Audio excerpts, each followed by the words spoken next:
Hello बच्चों, कैसे आप सभी लोग। तो लास्ट लेक्चर में जो मैंने आपके लिए रिकॉर्ड किया था उसमें हमने chemical reaction of amines complete किया था।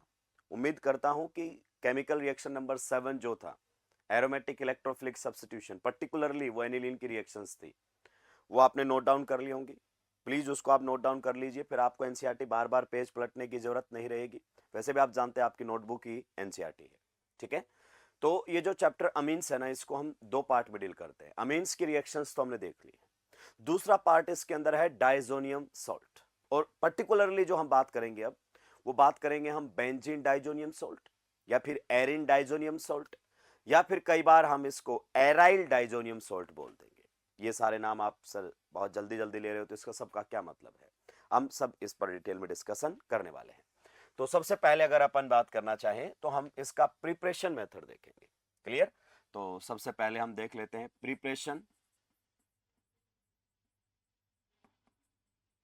Preparation of benzene, preparation of benzene डायाजोनियम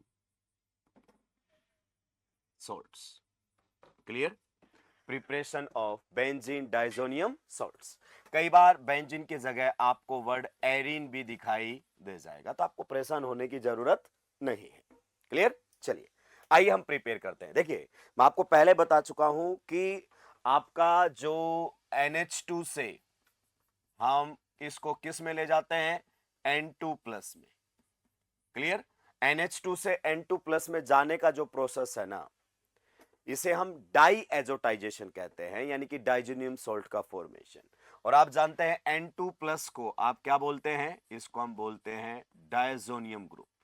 क्या बोलते हैं, diazonium group.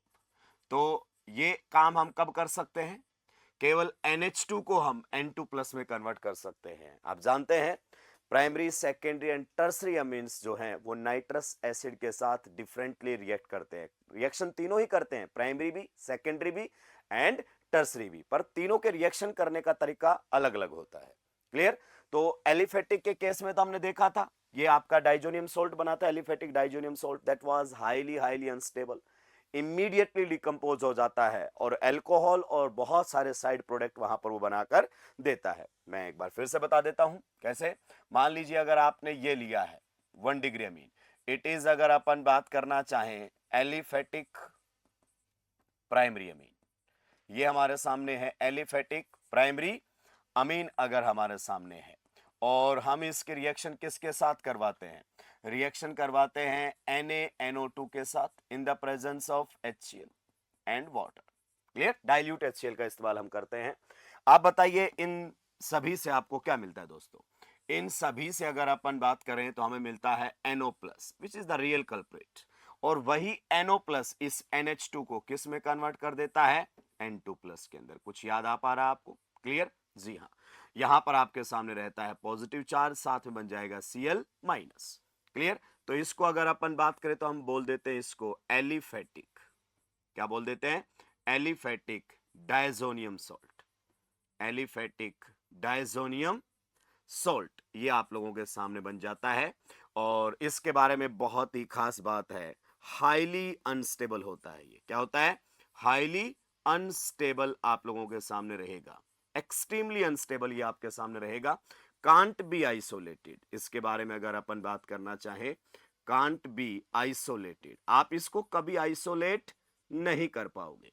Can't be isolated even at low temperature, even at, अगर अपन बात करना चाहें लो टेम्परेचर, आप लो टेम्परेचर पर भी इसको आइसोलेट नहीं कर पाओगे, ये इमीडिएटली डिकम्पोज होता है।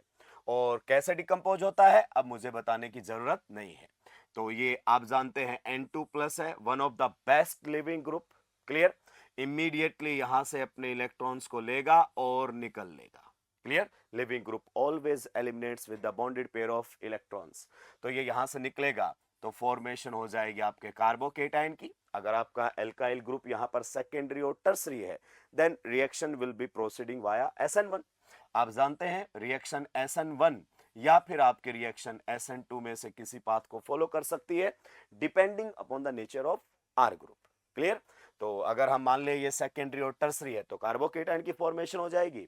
और कार्बोकेटाइन का पहला काम अब बताइए क्या रहेगा। कार्बोकेटाइन का पहला काम रीअरेंजमेंट, अब इसको देखकर कैसे ही बोले रीअरेंज होगा। क्लियर। दूसरा काम क्या रहेगा, bond formation with nucleophile, and who is the nucleophile, water. तो यहां पर आपका वाटर अपने लोन पेयर से अटैक करेगा, और जब भी कोई लोन पेयर से अटैक करता है हम क्या करते हैं, एच हटाकर जोड़ देते हैं उसको। तो यहां पर आपके सामने एल्कोहल बन जाता है। क्या बन जाता है, एल्कोहल भी बन जाता है, प्लस अदर प्रोडक्ट्स भी बनते हैं। आप जानते हैं यहां पर मिक्सचर ऑफ प्रोडक्ट्स बनते हैं, other products. Sir other products का मतलब बताया था ना आपको, एक आखिरी क्वेश्चन करवाया था जिसमें पॉसिबल प्रोडक्ट्स आपको बताए गए थे। तो ये आपके सामने है। तो जो एलिफेटिक डाइजोनियम सोल्ट है ना, ये इसका कोई मतलब बहुत ज्यादा एप्लीकेशन नहीं है अगर मैं सही शब्दों में बात करना चाहूं तो। क्लियर। लेकिन अगर मैं इस एल्काइल पार्ट की जगह एराइल पार्ट रख देता हूं तो उसका काफी यूज रहेगा, उससे बहुत सारे ऑर्गेनिक कंपाउंड्स को हम प्रिपेयर कर पाएंगे। मतलब उसका अगर अपन बात करें तो इस्तेमाल किया जा सकता है फर्दर कंपाउंड्स की प्रिपरेशन के अंदर। ठीक है। तो ये हमारे सामने हो गया है। दूसरा, अगर मान लीजिए इसकी जगह हम 1 डिग्री एरोमेटिक ले, क्या ले, 1 डिग्री एरोमेटिक, ये हमारे सामने है 1 डिग्री, या फिर आप कह सकते हैं प्राइमरी प्राइमरी एरोमेटिक अमीन, प्राइमरी एरोमेटिक अमीन। क्लियर। और इसके रिएक्शन हम उसी कंडीशन पर करवाते हैं। सबसे पहले मान लीजिए हम रिएक्शन करवा रहे हैं नाइट्रस एसिड के साथ, एंड टेम्परेचर में ले रहा हूं 0 से 5 डिग्री सेल्सियस। अच्छी बात है। फिर से अगर अपन बात करना चाहें तो हम रिएक्शन करवा रहे हैं किसके साथ, NaNO2 के साथ, in the presence of dilute HCl। Clear. और अगर अपन बात करें टेम्परेचर यहां भी 0 से 5 डिग्री सेल्सियस, या फिर ऐसे भी लिख सकता हूं ना 273 केल्विन से 278 केल्विन के बीच में हमारा टेम्परेचर रहेगा। या फिर आप रिएक्शन करवा सकते हैं किसके साथ, NaNO2 के साथ। क्लियर। साथ में आप ले सकते हैं डाइल्यूट, अगर अपन बात करना चाहें H2SO4। क्लियर। यहां पर भी टेम्परेचर रखेंगे 0 से 5 डिग्री सेल्सियस। क्लियर।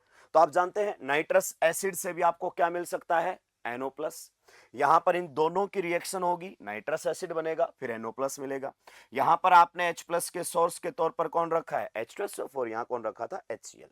तो आप जानते हैं इन सभी से हमें कौन मिलने वाला है, NO+, which is the electrophile, real culprit of this reaction, जो कि NH2 को किस में कन्वर्ट कर देगा, N2+ में। तो यहां पर आप लोगों के सामने कुछ इस प्रकार से बनकर आएगा। क्लियर। ये आप लोगों के सामने बनकर आ जाएगा। यहां पर नाइट्रोजन पर रहेगा पॉजिटिव चार्ज, ये मैं आपको ऑलरेडी लास्ट लेक्चर में बता चुका हूं। इसको हम क्या बोलते हैं, इसको हम बोलते हैं benzene diazonium salt, benzene diazonium salt. Clear. ये आपके सामने बेंजीन डायजोनियम सॉल्ट है। अगर ये पार्ट आपका एल्काइल ग्रुप है तो ये एलिफेटिक कहलाएगा। अगर ये कोई एरोमेटिक रिंग है तो ये आपका बेंजीन है, तो बेंजीन या एरोमेटिक डाइजोनियम सॉल्ट भी आप इसको कह सकते हैं। इधर वाले रिएक्शन में अगर अपन बात करना चाहें तो आप बताइए क्या रहेगा, बिल्कुल आपके सामने यही सॉल्ट बनकर आएगा। पक्का, जी हाँ।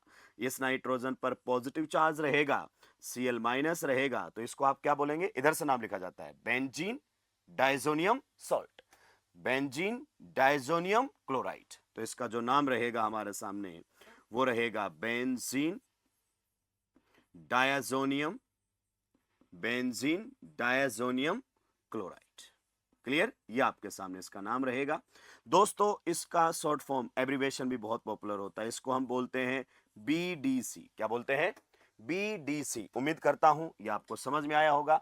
बेंजीन की अगर अपन बात करना चाहें तो क्या ले लिया है, B, डायजोनियम का क्या ले लिया है, D, और क्लोराइड का क्या ले लिया है, C। तो ये बन गया है BDC, बेंजीन डायजोनियम क्लोराइड। और अगर आप यहां पर H2SO4 इस्तेमाल में ले लेते हैं तो कोई फर्क पड़ने वाला नहीं। आप जानते हैं NaNO2 की रिएक्शन H+ के साथ नाइट्रस एसिड, और फिर NO+ का जनरेशन, और वही NO+ NH2 को किस में कन्वर्ट करता है, N2+ में। तो यहां पर आप लोगों के सामने जो प्रोडक्ट बनकर आएगा वो कुछ इस प्रकार से प्रोडक्ट बनेगा।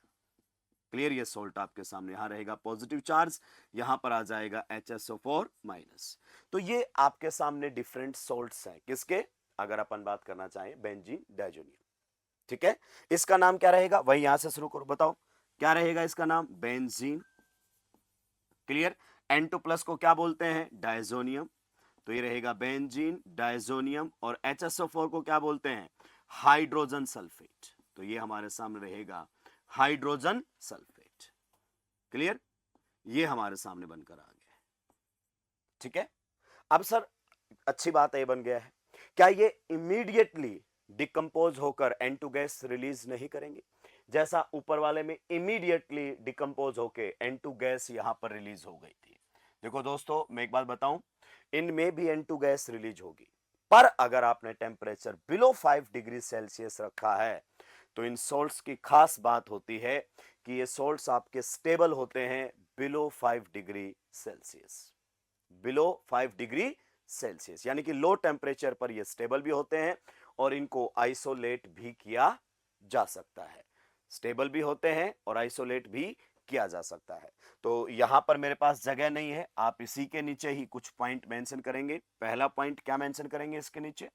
अगर अपन बात करना चाहें, ये जो आपके सोल्ट्स हैं, stable in solution, stable in solution below 5 degree Celsius.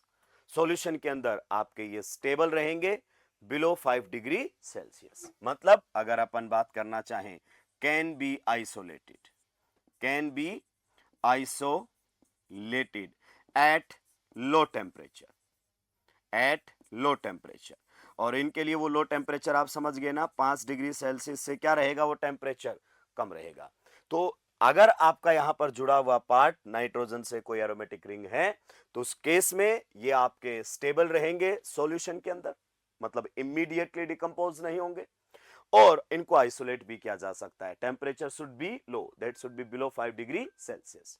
अगर आपने टेम्परेचर 5 डिग्री सेल्सियस से ऊपर किया तो इनकी भी वही हालत हो जाएगी जो बाकी के केस में हुआ है। मान लीजिए सर, अगर मैंने टेम्परेचर 10 डिग्री सेल्सियस कर दिया या उससे ज्यादा कर दिया तो मैं आपको बता देता हूं किस प्रकार की रिएक्शन होगी।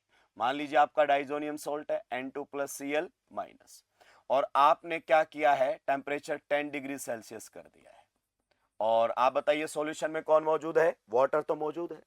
तो अगर आप इस रिएक्शन को हाई टेम्परेचर पर करवाना शुरू कर दोगे तो आप जानते हैं ये इमीडिएटली यहां से निकलेगा और किसकी फॉर्मेशन कर देगा? ये फिनाइल कार्बोकेटाइन की फॉर्मेशन कर देगा। N2 गैस यहां से रिलीज हो जाएगी। एग्जैक्टली वैसे ही रिएक्शन हुई है, देखिए डिकम्पोज हो गया ना। तो अबाउ 5 डिग्री सेल्सियस ये डिकम्पोज होना स्टार्ट हो जाता है, N2 गैस इसमें भी रिलीज होगी। और ये जो कार्बोकेटाइन बनाना है दोस्तों, ध्यान से सुन लो, it is highly unstable, it is highly unstable carbocation. इसको हम कौन सा कार्बोकेटाइन बोलते हैं बताइए? This is phenyl cation. कौन सा कार्बोकेटाइन है? Phenyl cation. हाईली अनस्टेबल होता है। नॉर्मली ये किसी केमिकल रिएक्शन में एज एन इंटरमीडिएट नहीं बनता है क्योंकि इसकी जो स्टेबिलिटी है वो बहुत ही कम है। SN1 टाइप रिएक्शंस में भी हमने इसको कभी इंटरमीडिएट के तौर पर नहीं बनाया है ड्यू टू इट्स इनस्टेबिलिटी। क्या ये पॉइंट आपको क्लियर है? एकमात्र लिविंग ग्रुप ऐसा है, ध्यान से समझिए, एकमात्र लिविंग ग्रुप ऐसा है जो इस कार्बोकेटाइन की फॉर्मेशन कर सकता है और वो है N2+। मैं आपको कई बार कह चुका हूं, N2+ लिविंग ग्रुप नहीं पापी है। इसको हम कई बार कहते हैं कि पीछे देखो, पीछे कितना अनस्टेबल कार्बोकेटाइन बनाकर आया है, पर ये कभी पीछे देखता ही नहीं है। तो इस रिएक्शन में जो मेन रोल होता है, ड्राइविंग फोर्स होता है release of N2 gas. N2+ is best leaving group क्योंकि N2 गैस रिलीज होती है और जब भी आपके लिविंग ग्रुप गैसेज होती हैं तो वो अच्छे लिविंग ग्रुप होते हैं। और N2+ थर्मोडायनेमिकली बहुत ज्यादा स्टेबल है। तो यहां पर फिनाइल कार्बोकेटाइन की फॉर्मेशन हो जाएगी और आप सभी जानते ही हैं। बताइए कार्बोकेटाइन का पहला काम रीअरेंजमेंट, जो कि ये रीअरेंज करना नहीं चाहेगा। क्लियर? इस टाइप के केटाइंस रीअरेंज नहीं होते हैं। दूसरा काम bond formation with nucleophile. And कौन है न्यूक्लियोफाइल? वाटर। तो बताइए किसकी फॉर्मेशन हो जाएगी? फिनॉल। तो वहां पर आपका कौन बन रहा था? एल्कोहल। और उधर कौन बनने लग जाएगा? फिनॉल। मतलब ये स्टेबल तो है सोल्ट पर बिलो 5 डिग्री सेल्सियस। अब सर हमारा अगला सवाल आपसे ये है कि ये बिलो 5 डिग्री सेल्सियस स्टेबल क्यों है? ये क्यों नहीं है? देखो क्या लिखा है, can't be isolated even at low temperature. इनको आप सॉल्यूशन में नहीं रख सकते हैं, 5 डिग्री से कम भी टेम्परेचर कर लोगे तो भी। तो इनमें ऐसी क्या बातें आ गई हैं सर? तो चलिए हम समझते हैं क्यों आपके जो एराइल डाइजोनियम सॉल्ट होते हैं वो स्टेबल होते हैं लो टेम्परेचर पर। सिंपल सा रीजन है इसका, ये रेजोनेंस स्टेबलाइज्ड होते हैं। क्या होते हैं? Resonance stabilised. जरा गौर से देखिएगा। क्लियर? यहां पर आपके सामने यही है ना, बेंजीन डाइजोनियम सॉल्ट। क्लियर? आप देखिए दोनों पाई बॉन्ड कॉन्जुकेशन में आपको दिखाई देंगे। गौर से देखिए, ये पाई बॉन्ड और ये पाई बॉन्ड किस में है? कॉन्जुकेशन में। So there will be resonance. ये पाई बॉन्ड इधर जाएगा और ये पाई बॉन्ड इधर जाएगा। Next resonating structure note down कीजिए, पॉजिटिव चार्ज नॉट इन्वॉल्व्ड। तो आपके सामने अगली जो रेजोनेटिंग स्ट्रक्चर बनेगी, नाइट्रोजन कार्बन में डबल बॉन्ड, यहां पर कैसा चार्ज आ जाएगा? नेगेटिव। और यहां पर कैसा चार्ज आ जाएगा? पॉजिटिव। रेजोनेंस करवाना सीखा है ना? अरे पाई पाई कॉन्जुकेशन भाई लोगों सब भूल गए हो क्या? ये अगर ये इधर आ जाता है और ये उधर चला जाता है तो अगली रेजोनेटिंग स्ट्रक्चर बताइए कैसी बनती है? यहां डबल बॉन्ड, यहां पॉजिटिव और यहां नेगेटिव। ऐसा ही तो बनता है। तो ये पाई बॉन्ड इधर गया और वो पाई बॉन्ड उधर, तो इस पर नेगेटिव और इस पर पॉजिटिव, और ये पॉजिटिव तो इन्वॉल्व ही नहीं हुआ है, इसको एज इट इज रहने दो। क्लियर? आप बताओ इधर टोटल चार्ज कितना है? +1। इधर देखो टोटल चार्ज इधर भी कितना है? +1। प्लस माइनस कैंसिल आउट, तो +1 चार्ज ना इधर भी created nor be destroyed. Okay, अब ये पॉजिटिव चार्ज फर्दर आपको रेजोनेंस करता हुआ दिखाई देगा। Pi bond will move towards the positive charge and the positive charge will appear at the end point. तो आपका जो पॉजिटिव चार्ज है वो एंड पॉइंट पर आ जाएगा। सही बात है? जी हाँ। Again pi bond will move towards the positive charge and the positive charge will appear at the end point. फिर से आपके सामने कुछ इस प्रकार से रहेगा। क्या मुझे अभी भी कुछ कहने की जरूरत है? क्या मुझे अभी भी कुछ कहने की जरूरत है? क्यों आपके जो एराइल डाइजोनियम सॉल्ट्स होते हैं वो स्टेबल होते हैं लो टेम्परेचर पर? कारण है सिंपल सा, ये जो आपके सामने है ये क्या है? रेजोनेंस। क्या है? Resonance stabilised. क्या है? Resonance stabilised. क्या ये पॉइंट आपको क्लियर हुआ? तो आपके जो एरोमेटिक डाइजोनियम सॉल्ट्स होते हैं वो बिलो 5 डिग्री सेल्सियस इसलिए स्टेबल होते हैं because they are resonance stabilised. एक और थोड़ा सा आपको याद रखने का तरीका बताऊं। देखो, जब आपका एलिफेटिक डाइजोनियम सोल्ट था तो यहां पर आपका आर ग्रुप ऐसा है जो रेजोनेंस नहीं कर पा रहा है। Clear? So carbon nitrogen bond 100% single है। ठीक है? और इधर अगर अपन बात करना चाहें तो गौर से देखो, क्या कार्बन नाइट्रोजन बॉन्ड 100% सिंगल रहा? नहीं लगा, नहीं रहा ना, तो partial double bond character acquire की। आइए इससे क्या फर्क पड़ेगा? अगर आपके साथ तो पढ़ चुके हैं बहुत अच्छे से, अगर हेलोजन आपका कहां पर लगा हुआ है? sp3 कार्बन पर, और वही हेलोजन अगर आपका कहां लग जाता है? कार्बन कार्बन डबल बॉन्ड पर। बताइए किस हेलोजन का हट पाना आसान रहता है? ये बहुत आसानी से हटता है कि नहीं हटता है? Because this bond is 100% single. Clear? इस बॉन्ड में पार्शियल डबल बॉन्ड कैरेक्टर है, परसेंटेज एस कैरेक्टर ज्यादा है। क्लियर? बहुत सारे रीजन बताए थे, बॉन्ड इजिली ब्रेक नहीं होगा, स्ट्रॉन्गर बॉन्ड है। तो इस तरीके से भी आप याद रख सकते हैं कि क्यों इमीडिएटली N2 गैस रिलीज नहीं होती है। ठीक है? तो आप नोट लगा के लिखेंगे इस पॉइंट को, पहला पॉइंट नोट में ये बातें आप लिख देंगे ताकि आपको एनसीईआरटी में जाने की जरूरत ना पड़े। पहला पॉइंट लिख दीजिए, conversion of primary aromatic amines, conversion of primary aromatic amines into diazonium salt, conversion of primary aromatic amines into diazonium salt is known as diazotization, is known as diazotization, is known as diazotization। ठीक है? Underline करेंगे उसमें primary aromatic amines. देखो secondary amines में diazonium salt की formation नहीं होती, N nitroso compound बनता है, और 3 डिग्री अमीन में तो आपका अलग ही तरीके से रिएक्शन होने लगता है। क्या ये पॉइंट आपको क्लियर है दोस्तों? क्लियर है ना? ठीक है। और एलिफेटिक में भी नहीं बोलना है क्योंकि एलिफेटिक में डाइजोनियम सॉल्ट आइसोलेट नहीं होते हैं। तो अगर आपसे क्वेश्चन पूछा जाता है which of the following will show diazotisation reaction, तो कौन से अमीन्स होंगे? वो रहेंगे आपके 1 डिग्री एरोमेटिक अमीन्स। क्या ये पॉइंट आपको क्लियर हो गया है? ठीक है, तो ये पहला पॉइंट था। दूसरा पॉइंट लिख दीजिए, benzene diazonium salts are relatively stable because they are resonance stabilised.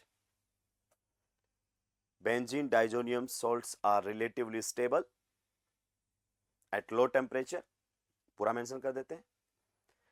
Benzene diazonium salts are relatively stable at low temperature because they are resonance stabilized. You got the point? तो ये 2 point हमने यहां पर note down कर लिए हैं। तो सबसे पहले हमने देखा कि हम बेंजीन डाइजोनियम सॉल्ट्स कैसे बना सकते हैं। आप 1 डिग्री एरोमेटिक अमीन की रिएक्शन करवा दीजिए, किसके साथ, नाइट्रस एसिड के साथ, या रिएक्शन में ही आप नाइट्रस एसिड जनरेट कर लीजिए, तो आपके सामने सॉल्ट की फॉर्मेशन हो जाएगी। चलिए अब आगे बढ़ते हैं। नेक्स्ट अगर अपन बात करना चाहें तो हमारे सामने रहेगी फिजिकल प्रॉपर्टीज। फिजिकल अगर अपन बात करना चाहें प्रॉपर्टीज क्या रहेंगी, फिजिकल प्रॉपर्टीज। सही बात है कि नहीं है? हम जानते हैं बिल्कुल, हम एनसीईआरटी की सीक्वेंस में ही आगे बढ़ते हैं ताकि आपको एनसीईआरटी पढ़ने में कभी दिक्कत ना आए। तो फिजिकल प्रॉपर्टीज के बारे में बात करते हैं। सबसे पहले आप ध्यान से सुनिएगा। अगर अपन बात करें, ये हमारे सामने कौन है, 1 डिग्री एरोमेटिक अमीन, बिल्कुल सही। इट इज 1 डिग्री एरोमेटिक अमीन। आप प्राइमरी बोल दीजिए, 1 डिग्री बोल दीजिए, कही बात है। क्या यहां से हम डाइएजोटाइजेशन रिएक्शन करवा सकते हैं? जी हाँ। अगर मैंने इसकी रिएक्शन करवाई है किसके साथ, NaNO2 के साथ, in the presence of dilute HCl, clear. And temperature क्या रखा है मैंने, 0 से 5 degree Celsius, below 5 degree Celsius.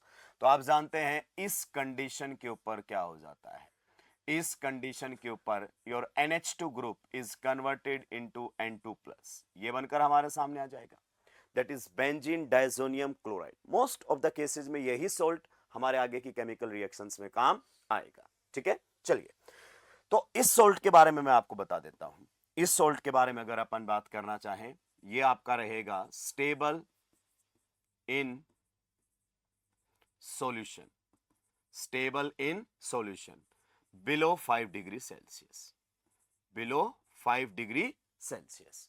ये जो आपका सॉल्ट है that is benzene diazonium chloride, में लिख देता हूं भाई लोगों। ये हमारे सामने है benzene diazonium chloride, benzene diazonium chloride, ये हमारे सामने है, ठीक है। तो ये आपका स्टेबल रहेगा सॉल्यूशन में बिलो 5 डिग्री सेल्सियस, टेम्परेचर बढ़ाया डिकम्पोज हो जाएगा। दूसरा अगर अपन बात करना चाहें, ये जो आपका सॉल्ट है ये soluble in water, soluble in water, water में ये सोल्यूबल होता है। आप लोग ध्यान नहीं दे रहे हैं, रिएक्शन आपकी वाटर में ही हो रही है। ये देखो आपने क्या लिखा हुआ, डाइल्यूट HCl मतलब वाटर, तो ये वाटर के अंदर सोल्यूबल होता है। मैं आपको थोड़ा सा यहां पर बढ़िया तरीके से चीजें समझाऊंगा, थोड़ी देर बाद बात कर लेंगे। नेक्स्ट अगर अपन बात करना चाहें, decomposes on dry,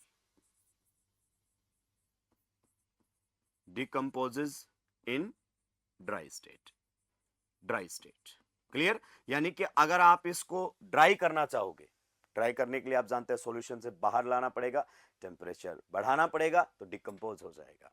below 5 degree Celsius ही आपका सॉल्ट कैसा होता है, स्टेबल होता है, क्लियर। चलिए अब आपको समझाता हूं। देखो रिएक्शन टेक्निकली होती कैसे है। ये हमारे सामने मान लीजिए बीकर है जिसमें हम रिएक्शन करवा रहे हैं, क्लियर।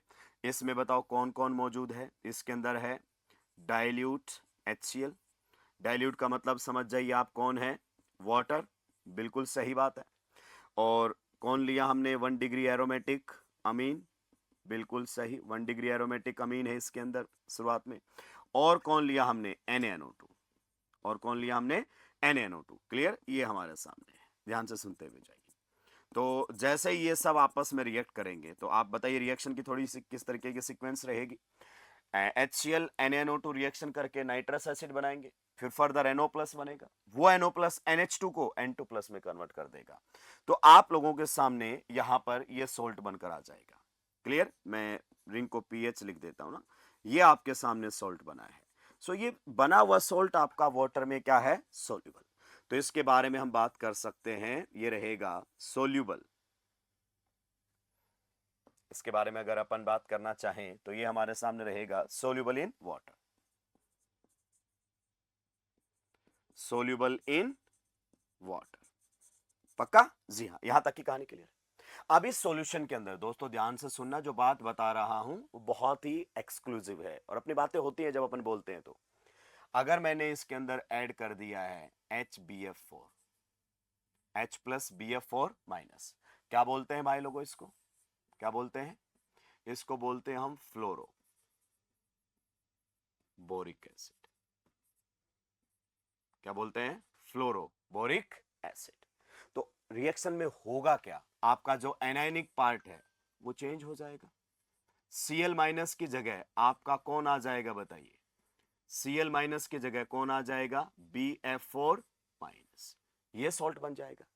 अगर मान लीजिए मैंने अब इस सॉल्यूशन के अंदर, ध्यान से सुनिएगा, अब मैंने इस सॉल्यूशन के अंदर क्या ऐड कर दिया बाहर से? HBF4। क्लियर?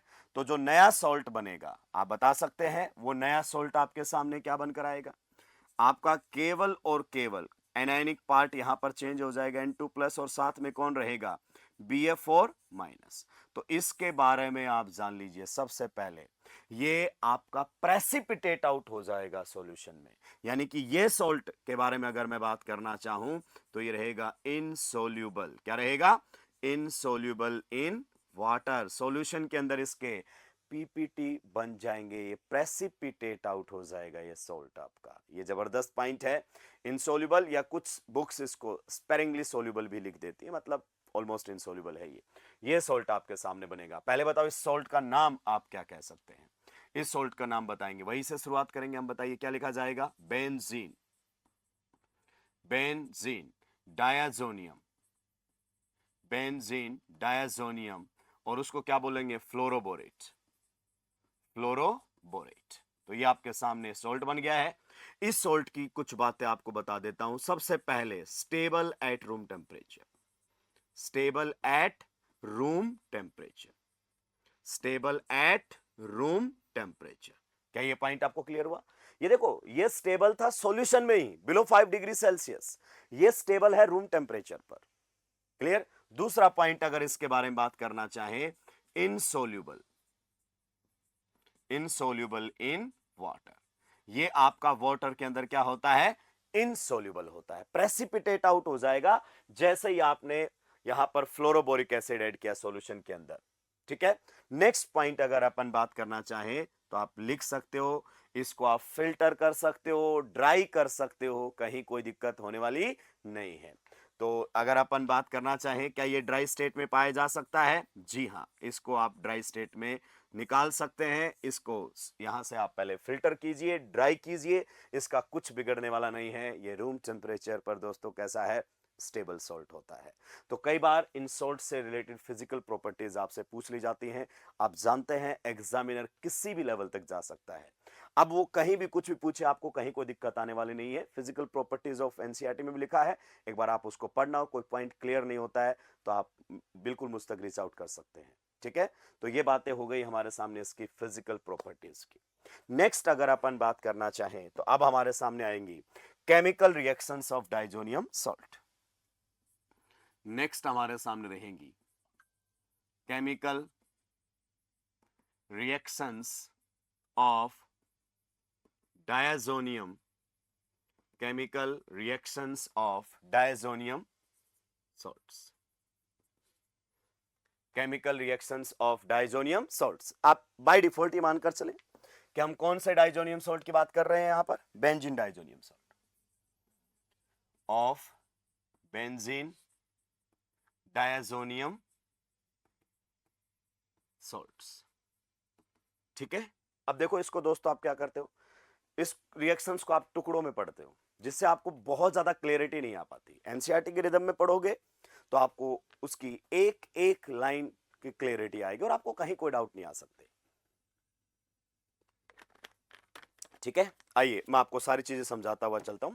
नो डाउट थोड़ा टाइम लगेगा, पर चीजें आपको बहुत ही अलग लेवल पर क्लियर होंगी।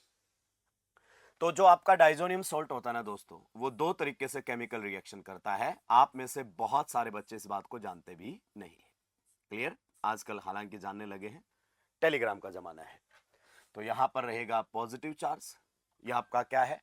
अगर अपन बात करें, ये हमारे सामने है benzene diazonium salt. Clear? Benzene diazonium salt. तो जब ये रिएक्शन करता है ना दोस्तों, तो दो टाइप की रिएक्शंस आपकी दिखाई देती हैं। दो टाइप की रिएक्शंस, एक तो इसकी होती है रिप्लेसमेंट रिएक्शंस, कौन सी रिएक्शंस होती हैं? Replacement reactions, replacement reactions in which this N2 plus group will be replaced. जैसे कि आपने एलिफेटिक के केस में क्या था, N2 गैस रिलीज हो गई, क्लियर, और आपका अल्कोहल की फॉर्मेशन हुई, अल्काइल क्लोराइड बने, एल्कीन्स भी बने, बहुत सारे पॉसिबल प्रोडक्ट बने वहां पर, क्लियर। तो ये हो गया आपकी रिप्लेसमेंट रिएक्शंस। यानी कि इसमें अगर अपन बात करना चाहें तो आप इसको इस तरीके से भी कह सकते हो, reactions involving reactions involving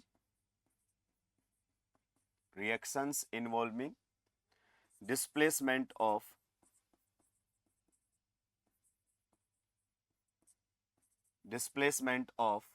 nitrogen. मतलब जो आपका डाइएजो ग्रुप है वो आपका N2 गैस के फॉर्म में बाहर निकलेगा।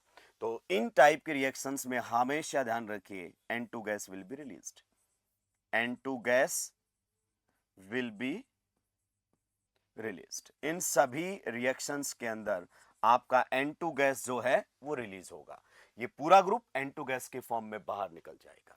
क्या ये पॉइंट आपको क्लियर हुआ? दूसरा जो आपके सामने रहेंगी वो रहेंगी आपकी कपलिंग रिएक्शंस। कौन सी रिएक्शंस रहेंगी? Coupling reactions. मैं आपको समझाऊंगा कपलिंग रिएक्शंस के बारे में भी। दूसरी हमारे सामने रहेंगी कपलिंग रिएक्शंस, ठीक है। कपलिंग रिएक्शंस में आप बोल सकते हो इन रिएक्शंस के अंदर retention of diazo group, diazo group, यानी कि पूरा लिखना चाहे तो reactions involving retention of diazo group, ऐसे रिएक्शंस जिनमें आपका डाइएजो ग्रुप रिटेन करेगा, मतलब N2 गैस रिलीज नहीं होगी। यानी कि अगर अपन बात करना चाहें N2 gas is not released, N2 gas is not released, इनके अंदर आपका N2 गैस रिलीज नहीं होगा। दो टाइप की केमिकल रिएक्शंस आपका डाइजोनियम सॉल्ट जो है वो शो करता है। अब वन बाय वन हम इन पर रिएक्शंस करने वाले हैं। सबसे पहले हम पढ़ेंगे रिप्लेसमेंट रिएक्शंस, क्लियर, जिसमें N2 प्लस N2 गैस की फॉर्म में बाहर निकल जाएगा, कोई ना कोई ग्रुप उसको रिप्लेस कर देगा। दूसरे टाइप की जो केमिकल रिएक्शंस हम पढ़ने वाले हैं, ठीक है, वो रहेंगी आपकी कपलिंग रिएक्शंस, जिसमें रिटेंशन ऑफ डाइएजो ग्रुप आपको देखने को मिलेगा, N2 gas will not be released at all, clear. चलिए आइए वन बाय वन बात करते हैं। तो पहली रिएक्शंस के सामने हमारे सामने आ जाते हैं replacement reactions of diazonium salt, replacement reactions of diazonium salt, clear. जब भी मैं डाइजोनियम सॉल्ट बोल रहा हूं बाय डिफॉल्ट आप बेंजीन डाइजोनियम सॉल्ट मान के चल रहे ना। आइए थोड़ा सा बताता हूं कि किस तरीके से रिएक्शंस हुई होंगी। मान लीजिए अगर अपन बात करना चाहें, हमारे सामने है benzene diazonium chloride, benzene diazonium chloride, clear, बिल्कुल सही बात है। आप बताइए अगर अपन बात करना चाहें तो ये आपका स्टेबल रहता है 0 to 5 डिग्री सेल्सियस। अगर मैं इसकी रिएक्शन वाटर के साथ करवा दूं 10 डिग्री सेल्सियस पर, कितने पर? 10 डिग्री सेल्सियस पर, यानी कि आप कहना चाहते हैं सर 283 केल्विन पर। जी हां, तो आप बताइए क्या आपका ये डाइजोनियम सॉल्ट अब स्टेबल रहेगा? नहीं, डिकम्पोज हो जाएगा। ये तो कैसे डिकम्पोज हो जाएगा? आप जानते हैं N2 plus is best leaving group, यहां से निकलेगा और किसकी फॉर्मेशन कर जाएगा? कार्बोकेटायन। ये आप लोगों के सामने बन जाएगा फिनाइल कार्बोकेटायन। दोस्तों मैं आपको कई बार कह चुका हूं it is extremely unstable, clear, और इस केटायन को एक ही लिविंग ग्रुप बना सकता है, दैट इज N2 प्लस, वरना तो हम लिविंग ग्रुप को हटाकर प्राइमरी कार्बोकेटायन तक नहीं बनाते, और ये तो प्राइमरी कार्बोकेटायन से भी कहीं कहीं कहीं ज्यादा अनस्टेबल है। मतलब अगर स्टेबिलिटी कंपैरिजन की बात की जाए ना दोस्तों, तो ये वाला केटायन इस वाले केटायन से ज्यादा स्टेबल होता है। यहां पर फिनाइल केटायन में पॉजिटिव चार्ज रेजोनेंस में नहीं है, और हम तो इस टाइप का केटायन भी नहीं बनाते, जानते हो ना। न्यूक्लियोफिलिक सब्स्टिट्यूशन में प्राइमरी कार्बोकेटायन बनते हैं तो भी हम स्विच कर देते हैं मैकेनिज्म, SN2 की तरफ जाने लगते हैं। तो यही एक लिविंग ग्रुप है जो इस केटायन की फॉर्मेशन कर सकता है। आप बताइए कार्बोकेटायन का पहला काम, कार्बोकेटायन का पहला काम रीअरेंजमेंट, लेकिन सर इस टाइप के केटायन तो रीअरेंज करते ही नहीं है। तो बताइए दूसरा काम, bond formation with nucleophile, and who is the nucleophile? Water. ये करेगा इसके ऊपर अटैक, और जब भी कोई अपने लोन पेयर से अटैक करता है तो बताइए चटा के जोड़ देते हैं। क्या बनकर आ गया है आप लोगों के सामने? फिनॉल। किसकी फॉर्मेशन हो गई है? Phenol. And in this process आप जानते हैं कौन सी गैस रिलीज हुई है? N2 गैस रिलीज हुई है। तो आप देखिए आपके प्रोडक्ट में डाई एजो ग्रुप नहीं है, तो इन रिएक्शंस में आपका डाई एजो ग्रुप रिप्लेस हो रहा है, इसलिए हम इनको रिप्लेसमेंट रिएक्शंस भी कह देते हैं। और पर्टिकुलरली ये रिएक्शन आपके एक न्यूक्लियोफिलिक सब्स्टिट्यूशन रिएक्शन होगी, reason being your leaving group is being replaced by the nucleophile. तो इस टाइप की केमिकल रिएक्शंस आपको यहां पर होती हुई नजर आएंगी। आप न्यूक्लियोफाइल को चेंज करते रहेंगे, रिएक्शंस के प्रोडक्ट चेंज होते रहेंगे, बाकी रिएक्शंस के होने का जो अंदाज है वो एग्जैक्टली क्या रहेगा? सेम रहेगा। तो हम वन बाय वन अब इस टाइप की केमिकल रिएक्शंस के सामने बढ़ने वाले हैं। क्लियर? तो इस तरीके से आपकी रिएक्शन चलेंगी, जिन्हें हम रिप्लेसमेंट रिएक्शन कहते हैं। Your N2 plus group is being replaced. Okay, चलिए अब वन बाय वन हम रिएक्शंस की बातें करते हुए चलेंगे। पहली रिएक्शन तो जो एनसीईआरटी ने दी है वो मैं आपको ऑलरेडी समझा चुका हूं, फिर भी हम वन बाय वन बात करेंगे एनसीईआरटी के रिदम में ही। मान लीजिए आपके सामने है बेंजीन डाइजोनियम क्लोराइड, ठीक है। इसकी रिएक्शन मैंने करवा दी है किसके साथ? वाटर के साथ। एंड टेम्परेचर आपका कितना है? 10 डिग्री सेल्सियस। आप जानते हैं क्या बनकर आएगा? फिनॉल। अभी अभी हाथों हाथ ही तो बनाकर आए हैं ना भाई लोग। तो यहां पर आप लोगों के सामने फिनॉल बन जाएगा, N2 गैस यहां पर रिलीज हो जाएगी, और ये आपका laboratory method of preparation, laboratory method of preparation of phenol में दिया हुआ है। Laboratory method of preparation of phenol, preparation method of phenols में जाइए दोस्तों, जहां हमने पढ़ा है ये रिएक्शन आपको फिर से वहां पर मिलेगी। तो लेबोरेटरी के अंदर फिनॉल इस तरीके से प्रिपेयर किया जाता है। सर मैकेनिज्म ऊपर लिखा हुआ है। क्लियर? चलिए नेक्स्ट अगर अपन बात करना चाहें, भाई लोगों ध्यान से सुनते हुए चलेंगे, ध्यान से सुनते हुए चलेंगे। ये हमारे सामने है डाइजोनियम सॉल्ट। क्लियर? इसकी रिएक्शन हम कैसे कैसे करवा रहे हैं? इसकी रिएक्शन हम करवा रहे हैं किसके साथ? CuCl in the presence of HCl। और इसको कैसे लिख सकता है? कई बार लिखा हुआ मिलेगा Cu2Cl2 in the presence of HCl। इसके साथ हम रिएक्शन करवाएंगे। क्लियर? दूसरा अगर अपन बात करना चाहें तो आप रिएक्शन करवा सकते हो CuBr, clear, in the presence of HBr। या फिर और कैसे लिख सकता है? इसको लिख सकता है Cu2 अगर अपन बात करना चाहें Br2 in the presence of HBr।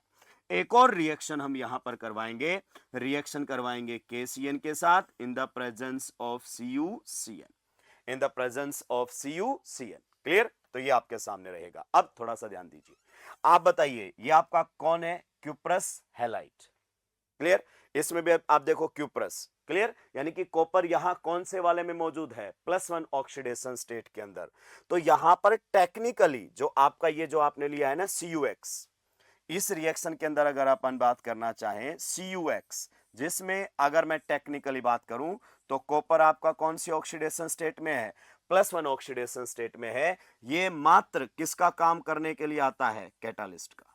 किसका काम करने के लिए आता है? कैटालिस्ट का। मैंने आपको कई बार रिएक्शंस का हिंट भी दिया है। आप जानते हैं कि अगर ये आपके सामने केटाइन बना है तो this is highly unstable cation. आप जानते हैं हाईली अनस्टेबल है।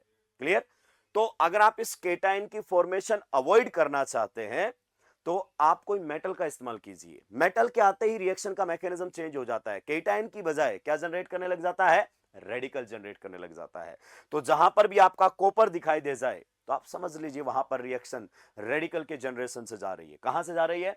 रेडिकल के जनरेशन से जा रही है। हालांकि उससे आपके प्रोडक्ट में कोई चेंज आने वाला नहीं है, पर मैं आपको बता रहा हूं कि मेटल का क्या रोल है। तो आप देखो इन सभी के अंदर आपका कॉपर +1 ऑक्सीडेशन स्टेट में है, और जो आपका क्यूप्रस आयन होता है उसकी डाइजोनियम सॉल्ट को लेकर कुछ ज्यादा ही रिएक्टिविटी होती है। तो यहां पर आपके सामने क्या होगा? इधर बताइए कौन रिप्लेस हो जाएगा? आपका N2 प्लस यहां से हट जाएगा, और कौन लगा हुआ मिलेगा? Cl। N2 गैस रिलीज होगी। सिमिलरली यहां पर भी आप बताइए कौन आपके सामने लगा हुआ दिखाई देगा? यहां पर आपको लगा हुआ दिखाई देगा Br, एंड कौन सी गैस रिलीज होगी? N2 गैस रिलीज होगी। और यहां पर भी अगर अपन बात करना चाहें तो यहां पर आपको लगा हुआ दिखाई देगा Cn, and which gas will be released, N2 gas is released. Clear. और ये जो आपके सामने रिएक्शन है दोस्तों, ये नेम रिएक्शन, इसका नाम है सैंडमेयर रिएक्शन। कौन सी रिएक्शन है? Sandmeyer reaction. कौन सी रिएक्शन है? सैंडमेयर रिएक्शन के नाम से जाना जाता है। तो डाइजोनियम सॉल्ट, आप देखिए बेंजीन डाइजोनियम सॉल्ट कितना हमारे लिए यूजफुल है। आप फिनोल बना सकते हो। क्लियर। डायरेक्टली नहीं बनता है वैसे। आप क्लोरोबेंजीन बहुत अच्छी यील्ड में पा सकते हो। आप अगर अपन बात करना चाहें ब्रोमोबेंजीन बना सकते हो। आप साइनोबेंजीन जो कि नॉर्मली नहीं बनता है, बताऊंगा मैं इन पर डिटेल डिस्कशन में, तो ये सब आप यहां पर बना सकते हैं। क्लियर। तो सैंडमेयर रिएक्शन इसे कहते हैं। डाइजोनियम सॉल्ट से क्लोरोबेंजीन का फॉर्मेशन, डाइजोनियम सॉल्ट से आपका ब्रोमोबेंजीन का फॉर्मेशन, डाइजोनियम सॉल्ट से साइनोबेंजीन का फॉर्मेशन, इस्तेमाल में लेते हुए Cu+ आए। क्लियर। यानी कि क्यूप्रस क्लोराइड, क्यूप्रस ब्रोमाइड, या फिर अगर अपन बात करना चाहें आपका CuCN, तो सैंडमेयर रिएक्शन है। पर सैंडमेयर रिएक्शन में एक दिक्कत है। देखो ये तो हम दूसरे तरीके से भी बना सकते थे। दूसरे तरीके से आप जानते हैं क्लोरोबेंजीन बनाने का दूसरा अल्टरनेटिव समझाओ मुझे। तो सर दूसरा अल्टरनेटिव भी हमारे सामने है क्लोरोबेंजीन बनाने का। तो बेंजीन की रिएक्शन Cl2 के साथ in the presence of AlCl3, आप जानते हैं इन दोनों के रिएक्शन से क्या जनरेट होगा? Cl+। एंड क्या बेंजीन इलेक्ट्रोफाइल के साथ रिएक्शन करता है? करता है, पर एडिशन नहीं, सब्स्टिट्यूशन करता है। सो H+ will be replaced bye Cl and chlorobenzene will be formed. सही बात है कि नहीं है? जी हाँ, क्लोरोबेंजीन बन जाता है। एग्जैक्टली आप ब्रोमोबेंजीन भी बना सकते हो, लेकिन आप फ्लोरोबेंजीन और आयोडोबेंजीन ढंग से नहीं बना पा रहे थे। फ्लोरोबेंजीन तो आपसे बनता ही नहीं है, कारण high reactivity of F2 makes the reaction highly exothermic explosive. Clear. तो F2 के साथ तो हम रिएक्शन नहीं करवाते। आयोडीन के केस में रिएक्शन रिवर्सिबल थी। तो टेक्निकली हमें यहां पर क्या इंट्रोड्यूस करना था? हमें इंट्रोड्यूस करना था मेनली यहां पर फ्लोरीन एंड आयोडीन, और इन दोनों ही केस में सैंडमेयर फेल हो गया था। इन दोनों ही केस में सैंडमेयर फेल हो गया था। तो दूसरा अगर अपन बात करना चाहें तो आप ये पॉइंट लिख सकते हैं, सैंडमेयर फेल्स, फेल हो जाता है रिएक्शन, फेल्स विद, अगर अपन बात करना चाहें क्या? CuF, एंड अगर अपन बात करना चाहें Cui, यानी कि सैंडमेयर रिएक्शन से फ्लोरोबेंजीन एंड अगर अपन बात करना चाहें आयोडोबेंजीन की फॉर्मेशन नहीं की जा सकती है। चलिए आगे बढ़ते हैं। और दूसरी एक और रिएक्शन है बिल्कुल इसी तरीके की। अगर ये आपके सामने डाइजोनियम सॉल्ट है, क्या है? डाइजोनियम सॉल्ट है। अगर आप इसकी रिएक्शन कैसे करवाते हो भाई लोगों, ध्यान देना। रिएक्शन आप करवाते हो Cu in the presence of HCl, या फिर आप रिएक्शन करवा देते हो Cu in the presence of HBr। Clear. कई बार तो अगर अपन बात करना चाहिए लिख देता है कॉपर पाउडर। क्या लिख देता है? Copper powder. तो सिमिलरली रिएक्शन आपके सामने होते हुए नजर आती है। यहां पर भी N2 की जगह कौन लग जाएगा? Cl। N2 गैस रिलीज हो जाएगी, क्लोरोबेंजीन की फॉर्मेशन हो जाएगी। यहां पर भी सिमिलरली रिएक्शन आपको होती हुई नजर आएगी। आपका N2 हट जाएगा, कौन लग जाएगा? Br, और N2 गैस यहां रिलीज हो जाएगी। डाइएजो ग्रुप इस रिएक्शन में रिटेन नहीं करेगा, और इस रिएक्शन का नाम होता है गेटरमैन। क्या होता है? गेटरमैन। क्लियर। तो ये हमारे सामने रहेगी गेटरमैन रिएक्शन। क्लियर। एक गेटरमैन पहले भी आया था, गेटरमैन कोच, वो अलग थी, ये गेटरमैन रिएक्शन है। क्लियर। अब आप समझिए what is the basic difference between Sandmeyer and Gattermann reaction. वापिस चलो, अब डिफरेंस आपको समझ में आएगा। सैंडमेयर रिएक्शन में आपका कॉपर +1 ऑक्सीडेशन स्टेट के अंदर है, CuX का इस्तेमाल किया आपने, या CuCN का इस्तेमाल किया है, और इस रिएक्शन के अंदर हम कॉपर पाउडर का इस्तेमाल करते हैं। क्या ये पॉइंट आपको समझ में आया? तो CuCl in the presence of HCl तो सैंडमेयर कहलाएगा, Cu in the presence of HCl तो आपका गेटरमैन रिएक्शन कहलाएगा। दोनों में ही अगर अपन बात करना चाहें क्लोरोबेंजीन और ब्रोमोबेंजीन बने हैं, लेकिन सैंडमेयर रिएक्शन का जो यील्ड होता है ना क्लोरोबेंजीन और ब्रोमोबेंजीन फॉर्मेशन का, वो बेटर होता है। किससे? आपके गेटरमैन रिएक्शन से। मैं लिखवा दूंगा, परेशान होने की जरूरत नहीं है। ठीक है। तो यहां पर भी जो मेन मुद्दा था वो नहीं हो पाया। कॉपर के साथ आप नहीं बना पाओगे, आयोडोबेंजीन नहीं बना पाओगे, फ्लोरोबेंजीन नहीं बना पाओगे। तो मेन जो पर्पस था वो कुछ और ही था। तो सबसे पहले अगर अपन बात करना चाहें, थोड़ा सा आगे बढ़ लेते हैं। अगर हमें आयोडोबेंजीन प्रिपेयर करना है तो सर फिर क्या किया जाए? कुछ भी नहीं करना था मेरे भाई, KI के साथ या NaI के साथ आप रिएक्शन करवा दीजिए। KI NaI थोड़ा सा हाई टेम्परेचर पर जब आप रिएक्शन करवाएंगे, then your N2 group will be replaced by iodine. Iodobenzene is formed, N2 gas is again released in this chemical reaction. दोस्तों ध्यान दीजिए, यहां पर आप CuI का इस्तेमाल मत कर लीजिए जो कि सैंडमेयर ने किया था। क्लियर? तो सिंपली आप KI या NaI का इस्तेमाल करना है, यहां पर CuI का इस्तेमाल नहीं करना है। आयोडोबेंजीन आपका बनकर प्रिपेयर हो जाएगा, मैं लिखवाऊंगा। ठीक है, नेक्स्ट अब फ्लोरोबेंजीन को बनाने का तरीका। क्लियर? चलिए, फ्लोरोबेंजीन के बनाने के तरीके पर अगर अपन बात करना चाहें तो ये हमारे सामने है बेंजीन डायजोनियम क्लोराइड। इसकी रिएक्शन सबसे पहले किसके साथ करवाई जाएगी? HBF4 के साथ, जिसमें H प्लस BF4 माइनस या कुछ और सोर्स जहां से BF4 माइनस आ सके। क्लियर? BF4 माइनस कहीं से भी आ सके तो इसको तो हम बोलते हैं फ्लोरोबोरिक एसिड। फ्लोरोबोरिक एसिड ये आप लोगों के सामने बन गया है। This is fluoroboric acid. आप जानते हैं एनायनिक पार्ट यहां पर आपका हटेगा और किसकी फॉर्मेशन हो जाएगी? इस वाले सॉल्ट की। और इस सॉल्ट के बारे में दोस्तों थोड़ी देर पहले ही हमने कुछ खास बातें की हैं। क्या आप मुझे वो खास बातें बता सकते हैं? जी हाँ, insoluble in water, stable at room temperature, dry state में भी इसको आइसोलेट किया जा सकता है। इसका नाम रहेगा बेंजीन। क्या रहेगा? बेंजीन डायाजोनियम। बेंजीन डायाजोनियम अगर अपन बात करना चाहें फ्लोरोबोरेट। क्लियर? फ्लोरोबोरेट। ठीक है, अब इस सोल्ट को आप क्या करोगे? हीट करोगे। इस सोल्ट को आपको हीट करना पड़ेगा क्योंकि रूम टेम्परेचर पर तो ये स्टेबल है। हीट करते ही तो आप जानते हैं N2 गैस रिलीज होगी। क्लियर? N2 गैस रिलीज होगी तो फिनाइल केटायन बनेगा, वहां से BF4 माइनस में से F माइनस अटैक कर देगा और आपके सामने फॉर्मेशन हो जाएगी किसकी? यहां पर फ्लोरोबेंजीन। साथ में कौन सी गैस रिलीज होगी? N2, और साथ में बनेगा BF3। कौन बनेगा? BF3। आप थोड़ा सा दिमाग पर जोर डालिए कि यहां पर BF4 माइनस था, एक F कहां चला गया है? तो एक F यहां तो जाकर जुड़ गया है। तो मैं आपको इन बिटवीन स्टेप इसके दिखाना चाहूं कि रिएक्शन में क्या किया होगा। हीट करने पर क्या हुआ होगा? तो हीट करने पर आप जानते हैं यहां से N2 गैस रिलीज हुई होगी। N2 गैस रिलीज हुई होगी तो फिनाइल केटायन बना होगा। क्लियर? और फिर अगर अपन बात करें तो ये हमारे सामने है BF4 माइनस। कौन है? BF4 minus. क्लियर? तो यहां से फ्लोरीन ने इसके ऊपर अटैक किया होगा और फ्लोरोबेंजीन की फॉर्मेशन हो गई होगी। तो ये मैंने आपको थोड़ा सा बताया है कि रिएक्शन किस तरीके से आपकी आगे बढ़ी है।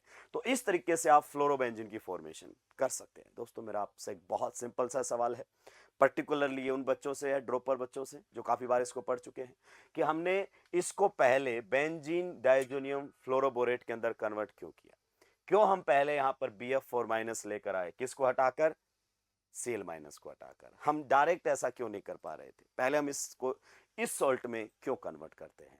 जवाब मिलेगा आपको जल्दी ही, आप सोचते रहिएगा। चलिए नेक्स्ट, अगर अपन रिएक्शन करवाना चाहें डाइजोनियम सॉल्ट की तो कुछ इस प्रकार से हमारे सामने हो सकती। ये है बेंजीन डाइजोनियम क्लोराइड। रिएक्शन आप इसकी पहले करवा दो फ्लोरोबोरिक एसिड के साथ जिसमें प्लस एंड माइनस। तो आप जानते हैं Cl माइनस की जगह आपका एनायनिक पार्ट आ जाएगा BF4 माइनस। तो यहां पर हमारे सामने रहेगा BF4 माइनस। फिर आप इसको हीट करेंगे किसकी प्रेजेंस में? NaNO2 एंड कॉपर की प्रेजेंस में जब आप हीट करेंगे तो आप जानते हैं वो डिकम्पोज हो जाएगा, N2 गैस यहां से रिलीज हो जाएगी और NO2 ग्रुप आपको यहां पर लगा हुआ दिखाई देगा। तो यहां पर आप नाइट्रोबेंजीन की फॉर्मेशन भी कर सकते हैं। N2 गैस यहां से भी रिलीज होगी, साथ में आपका बन जाएगा NaBF4 minus, Na plus BF4 minus. Clear? तो आप लोगों के सामने बताइए क्या बनकर आ गया है? नाइट्रोबेंजीन भी आप लोगों के सामने यहां पर बनकर आ गया है। बताइए किसी को कोई दिक्कत, आपत्ति, परेशानी?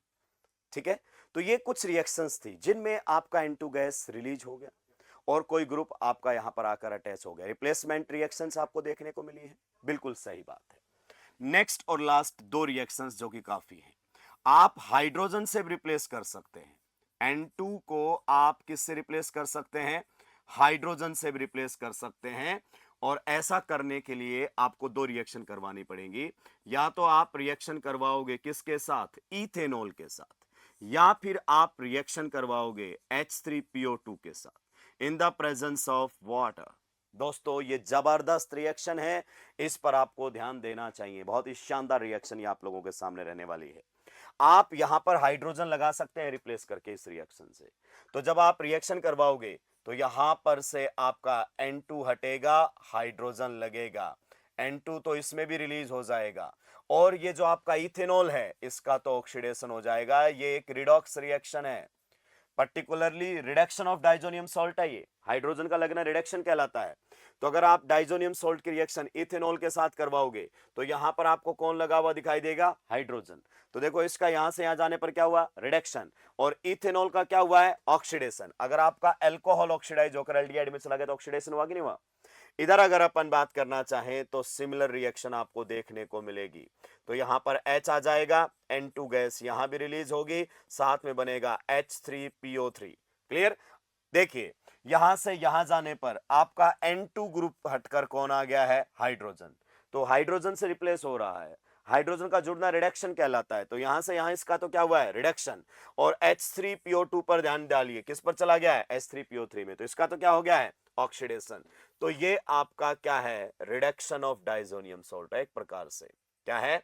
रिडक्शन ऑफ, अगर अपन बात करना चाहें, डाइजोनियम सॉल्ट। तो कई जगह पर आपको ये काम में आएगा कि N2 प्लस की जगह आपको हाइड्रोजन लगाना पड़ेगा। तो ऐसा काम आप अपने लेवल पर दो तरीके से करवा सकते हैं, एक तो इथेनॉल की मदद से, और एक आप किसकी मदद से करवा सकते हैं? H3PO2 की मदद से। ध्यान रखना काफी जगह पर आपके सामने आएगा। तो ये पहली टाइप की आपकी केमिकल रिएक्शंस थी। कौन से टाइप की रिएक्शंस थी? पहली टाइप की रिएक्शंस थी जिसमें N2 प्लस बाहर निकल जाता है N2 फॉर्म की केस में। क्लियर? और रिप्लेसमेंट आपका हो जाता है कई बार Cl से, कई बार Br से, कई बार OH से, और कई बार तो हाइड्रोजन से भी रिप्लेस होता हुआ दिखाई दे रहा है। आखिरी की दोनों रिएक्शंस आपको चमकी। क्लियर? तो ये रिडक्शन आपका डाइजोनियम सॉल्ट है। तो बहुत सारी बातें तो इन बिटवीन हमने रिएक्शन में भी की है। कुछ पॉइंट्स मैं इसमें और आपको मेंशन करवाना चाहूंगा, एक बार उनको आप लिख देंगे, फिर हम अगले टाइप के रिएक्शंस पर बढ़ेंगे। पॉइंट्स आप मेंशन करेंगे। पहला पॉइंट आप मेंशन करेंगे, Sandmeyer reaction fails with CuI and CuF। हालांकि पहले बता दिया है, Sandmeyer reaction fails with CuI and CuF। दूसरा point, the yield in Sandmeyer reaction, the yield in Sandmeyer reaction is found to be better, the yield in Sandmeyer reaction is found to be better than Gattermann reaction, ये देखो आपके Gattermann reaction में भी chlorobenzene bromobenzene बना है, और आपके Sandmeyer reaction में भी बना है क्लोरोबेंजीन एंड ब्रोमोबेंजीन। तो यील्ड किसकी बेटर है? आपके सैंडमेयर रिएक्शन की बेटर है। तो ये पॉइंट आपको क्लियर हो गया। नेक्स्ट पॉइंट लिखेंगे, replacement of diazonium group by iodine, replacement of diazonium group by iodine, replacement of diazonium group by iodine does not require the presence of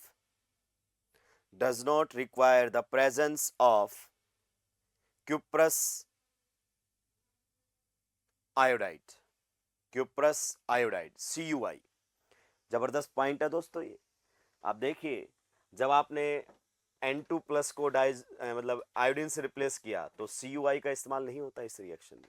अगर हम डेप्थ में जाएंगे तो बहुत सारी बातें सीखने को मिलेंगी इसके अंदर, पर मैं आपको बता रहा हूं कई बार ये डायरेक्ट स्टेटमेंट्स आ जाती हैं, आप ध्यान नहीं देते हैं और सुलझ जाते हैं। तो इस बार आपको ध्यान देना चाहिए। क्लियर? चलिए नेक्स्ट पॉइंट की तरफ हम बढ़ते हैं। अगला पॉइंट लिखिए, aryl fluorides and aryl iodides can't be prepared by direct halogenation. Aryl fluorides and aryl iodides can't be prepared by direct halogenation. Direct halogenation का मतलब आप समझ गए हो, मैंने आपको बताया था थोड़ी देर पहले कि देखो आप दूसरे तरीके से भी बना सकते हो। ये देखो ये डायरेक्ट हैलोजिनेशन, तो benzene Cl2 AlCl3 chlorobenzene, benzene Br2 in the presence of FeBr3 bromobenzene, तो वहां से तो बनाए जा सकते हैं क्लोरोबेंजीन और ब्रोमोबेंजीन। फ्लोरोबेंजीन और आयोडोबेंजीन नहीं बनाए जा सकते, रीजन पहले बता चुके हैं, क्योंकि F2 के साथ रिएक्शन करवाओगे highly exothermic and explosive sometime due to high reactivity of F2। Iodine के केस में रिएक्शन रिवर्सिबल हो जाती है। You got the point. तो आप डायरेक्ट नहीं बना सकते, पर आप इनको बना सकते हैं किसकी मदद से, बहुत ही आसानी से आप बना सकते हैं किसकी मदद से, बेंजीन डाइजोनियम सॉल्ट की मदद से, बेंजीन डाइजोनियम सॉल्ट की मदद से। तो जो आपके आयोडोबेंजीन और फ्लोरोबेंजीन है वो यहीं से बनकर आएगा और कहीं से बनकर नहीं आएगा आपकी पूरी ऑर्गेनिक केमिस्ट्री के अंदर 12th लेवल पर। समझ में आ रहा है? तो बेहतरीन इस्तेमाल हुआ ना एराइल डाइजोनियम सॉल्ट का। नेक्स्ट पॉइंट लिखेंगे, the cyano group can not be introduced, the cyano group cannot be introduced, the cyano group cannot be introduced,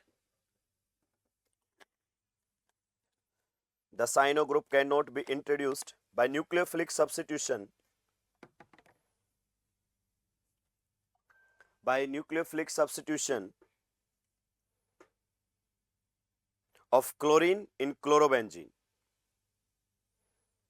The cyano group cannot be introduced by nucleophilic substitution of chlorine in chlorobenzene, of chlorine in chlorobenzene, but cyanobenzene can be easily obtained, but cyanobenzene can be easily obtained, but cyanobenzene can be easily obtained from diazonium salt, from diazonium salt. आइए ये कहना चाहता है, ये देखिए कि आपने cyanobenzene बहुत आसानी से बना लिया, कहां से, डाइजोनियम सॉल्ट से, पर वैसे आप साइनो ग्रुप रिंग पर इंट्रोड्यूस नहीं कर पाओगे। 1 मिनट सर, क्यों नहीं कर पाएंगे, जरा समझा दीजिए। तो इस पॉइंट के बाद आप ये नोट करेंगे तो आपको बेटर क्लियर होगी चीजें। क्लियर? मान लीजिए क्लोरोबेंजीन है और आपने इसकी रिएक्शन किसके साथ करवानी चाहिए, NaCN के साथ। क्लियर? Na+Cn-, no reaction. दोस्तों गलती से भी आप यहां से Cl हटाकर मत लगा देना, क्या, Cn। आप जानते हैं कि ये आपका एराइल हैलाइड है, ये वाले जो आपके सामने होते हैं इनमें ना तो क्या होता है SN1 और ना ही क्या होता है SN2। कुछ याद है कि नहीं है? तो ये Cn- के साथ रिएक्शन नहीं कर पाएंगे, तो डायरेक्ट आप रिंग के ऊपर साइनो ग्रुप नहीं इंट्रोड्यूस कर सकते थे, पर डाइजोनियम सॉल्ट से आप ये बहुत इजीली कर सकते हैं। तो इस रिएक्शन का इंपॉर्टेंस समझिए। क्लियर? नेक्स्ट जो पॉइंट आपके सामने रहेगा, ध्यान से सुनना, जब भी आपको NO2 ग्रुप रिप्लेस करना हो रिंग से, जबरदस्त पॉइंट बता रहा हूं, ध्यान से सुनिएगा, जब भी आपको रिंग से NO2 ग्रुप को हटाना हो तो आप डाइएजोटाइजेशन करवाने के थ्रू जाएंगे। पहले डाइएजोटाइजेशन, फिर उस डाइजोनियम सॉल्ट का रिडक्शन। मान लीजिए रिंग पर NO2 ग्रुप है और उसको हटाना है, और वो भी किससे हटाना है, H से, मतलब गायब भी करना है यहां से। तो सबसे पहले तो आप इसका रिडक्शन करवाएंगे, आप PD या फिर PT या फिर Ni, क्लियर, H2 के साथ रिएक्शन करवाइए।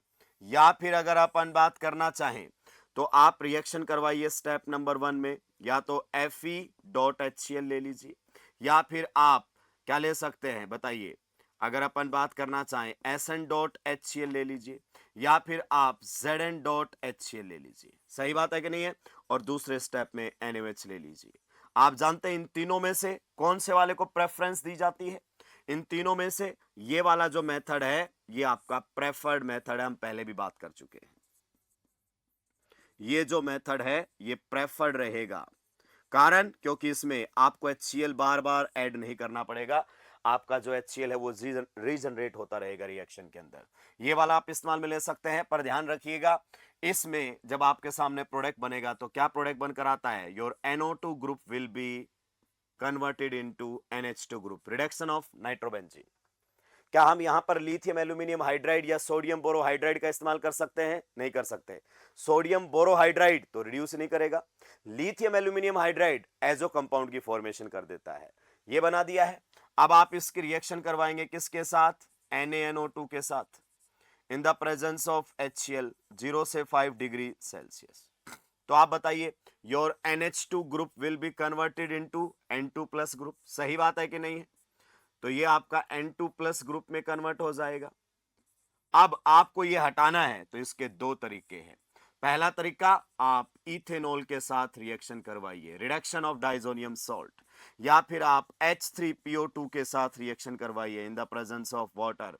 दोनों ही कंडीशंस में आपको यहां पर कौन मिलेगा बताइए? बेंजीन। यहां पर H लगा हुआ मिलेगा, यहां पर भी आपको H लगा हुआ मिलेगा। साइड प्रोडक्ट चेंज होंगे, N2 गैस डेफिनेटली रिलीज होगी, N2 गैस डेफिनेटली रिलीज होगी।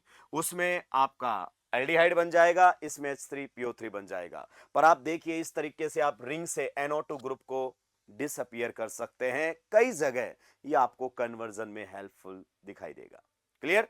तो ये पहली टाइप की रिएक्शंस हमने देखी जिसमें आपका N2 प्लस जो है डाइजोनियम ग्रुप जो है वो रिटेन नहीं करता, N2 फॉर्म में बाहर निकल जाता है।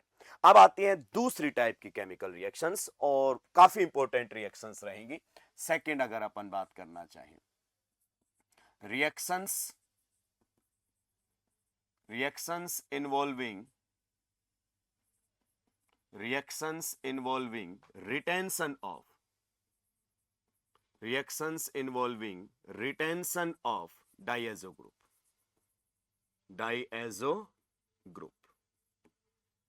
क्लियर? यानी कि आप दूसरे तरीके से भी कह सकते हैं इसको, आप बोल सकते हैं coupling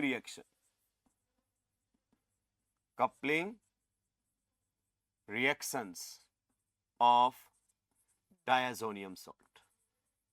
coupling reactions of diazonium salt. Coupling का मतलब समझ रहे हो ना? दो यूनिट मिलकर एक हो जाना ना। तो ये आपके सामने रहेंगी। आइए सबसे पहले कुछ पॉइंट्स हैं इस रिएक्शंस के बारे में, थ्योरेटिकली मैं लिखवा देता हूं, फिर हम वन बाय वन इसको एक्सप्लेन भी करेंगे। तो वन बाय वन कुछ पॉइंट्स लिख दीजिए। लिखिए कुछ पॉइंट्स इस रिएक्शन के बारे में आप लिखेंगे।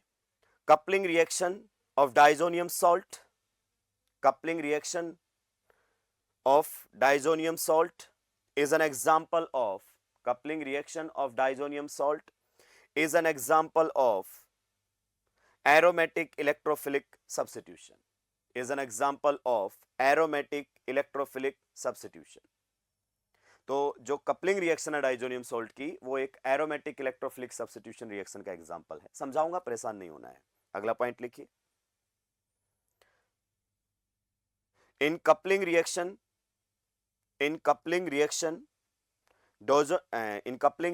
diazonium salt acts as an electrophile।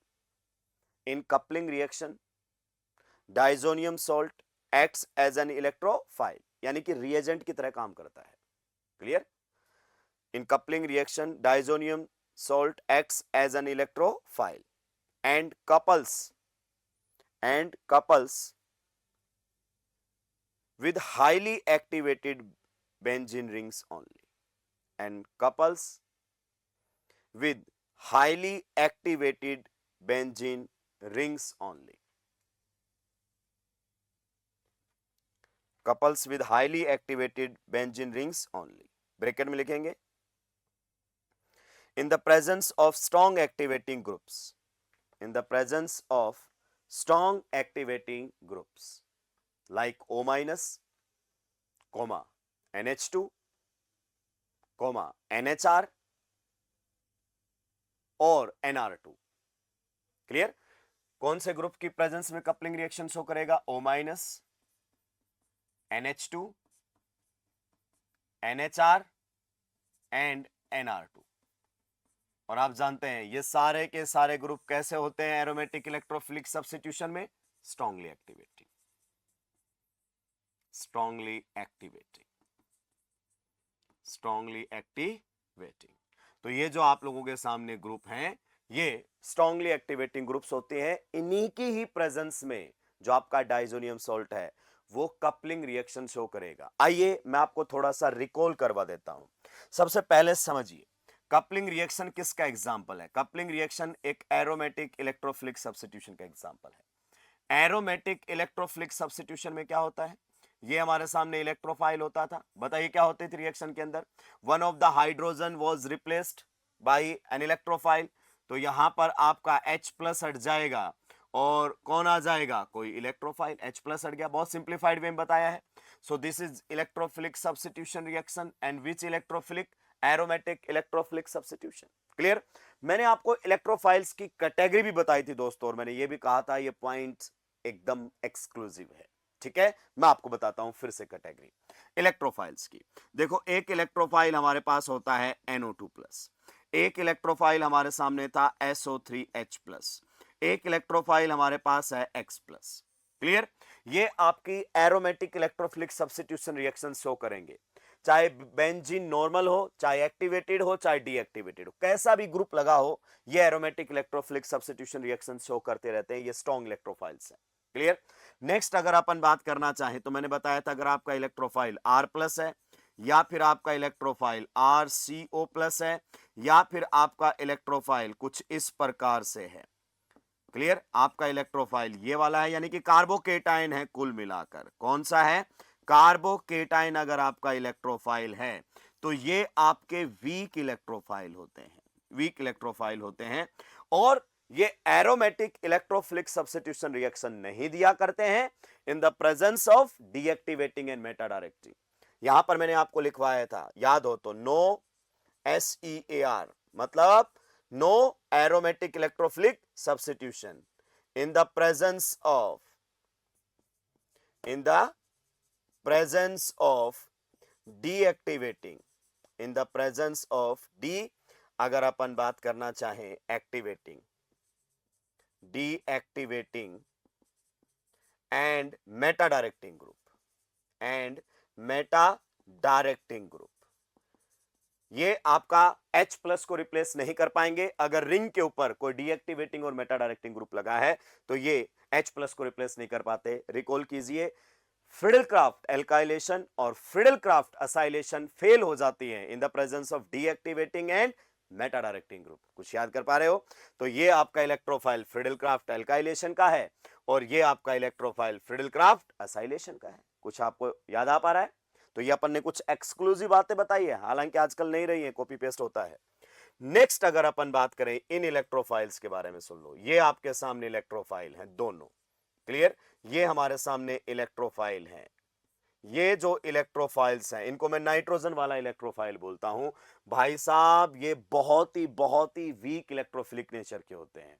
ये इतने वीक इलेक्ट्रोफिलिक नेचर के हैं कि तभी ऐसी AR रिएक्शन दिखाएंगे जब बेंजीन के ऊपर, जब बेंजीन के ऊपर कोई स्ट्रॉन्ग एक्टिवेटिंग ग्रुप होगा। तो इनके बारे में एक पॉइंट जबरदस्त है, gives SEAR reaction, gives SEAR reaction, SEAR reaction only in the presence of, only in the presence of strong activating groups, strongly अगर अपन बात करना चाहें activating groups, strongly activating groups, कहता है ये तो तभी आपका एरोमेटिक इलेक्ट्रोफिलिक सब्स्टिट्यूशन देंगे जब रिंग के ऊपर स्ट्रांगली एक्टिवेटिंग ग्रुप लगा होगा, जैसे O- हो गया, NH2 हो गया, या फिर आपका NHR हो गया, या फिर अगर अपन बात करना चाहें NR2 हो गया, और अगर अपन बात करें OH हो गया। टेक्निकली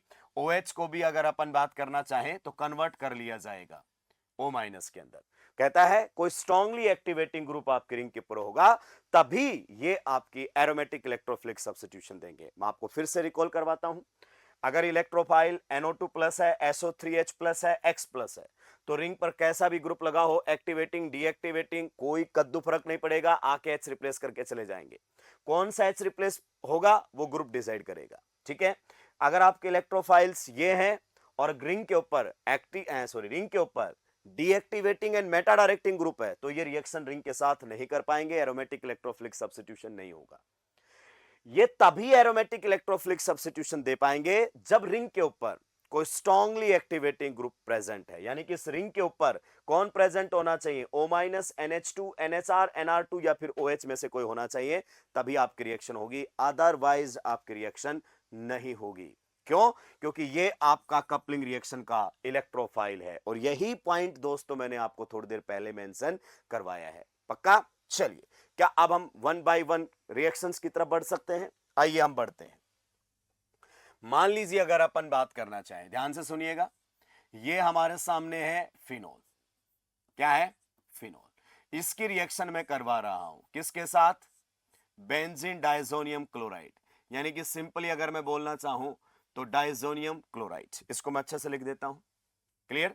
तो ये हमारे सामने रहेगा डाइजोनियम क्लोराइड। ये इस पर है पॉजिटिव चार्ज। मैंने आपको पहले भी बताया था, मैं आपको फिर से बता देता हूं। पहले भी बताया था, मैं आपको फिर से बता देता हूं। ये हम लिखते इस प्रकार से हैं।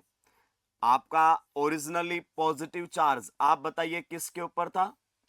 ओरिजिनली जो पॉजिटिव चार्ज था वो टर्मिनल नाइट्रोजन के ऊपर होता है। विच nitrogen was electro deficient? This nitrogen is electro deficient. पर इसने इसको अपना क्या दिया हुआ है? लोन पेयर, इसलिए पॉजिटिव चार्ज इस पर है। तो जो आपका डाइजोनियम सॉल्ट है ना, उसमें ये टर्मिनल नाइट्रोजन इलेक्ट्रोफिलिक सेंटर होगा। इसको इलेक्ट्रॉन्स की जरूरत है। यहां पर हम रिएक्शन करवाएंगे। रिएक्शन आपकी जो करवाई जाएगी वो रहेगा आपके सामने स्लाइटली बेसिक मीडियम के अंदर। किसमें? स्लाइटली। यहां पर आपको देखने को मिलेगा बेसिक मीडियम। बहुत ज्यादा बेसिक नहीं लेना है, स्लाइटली बेसिक मीडियम रहना है। यानी कि ऑप्टिमम पीएच अगर अपन बात करना चाहें तो 9 से 10 के आसपास होनी चाहिए। पीएच रेंज आपकी 10 से ऊपर नहीं जानी चाहिए।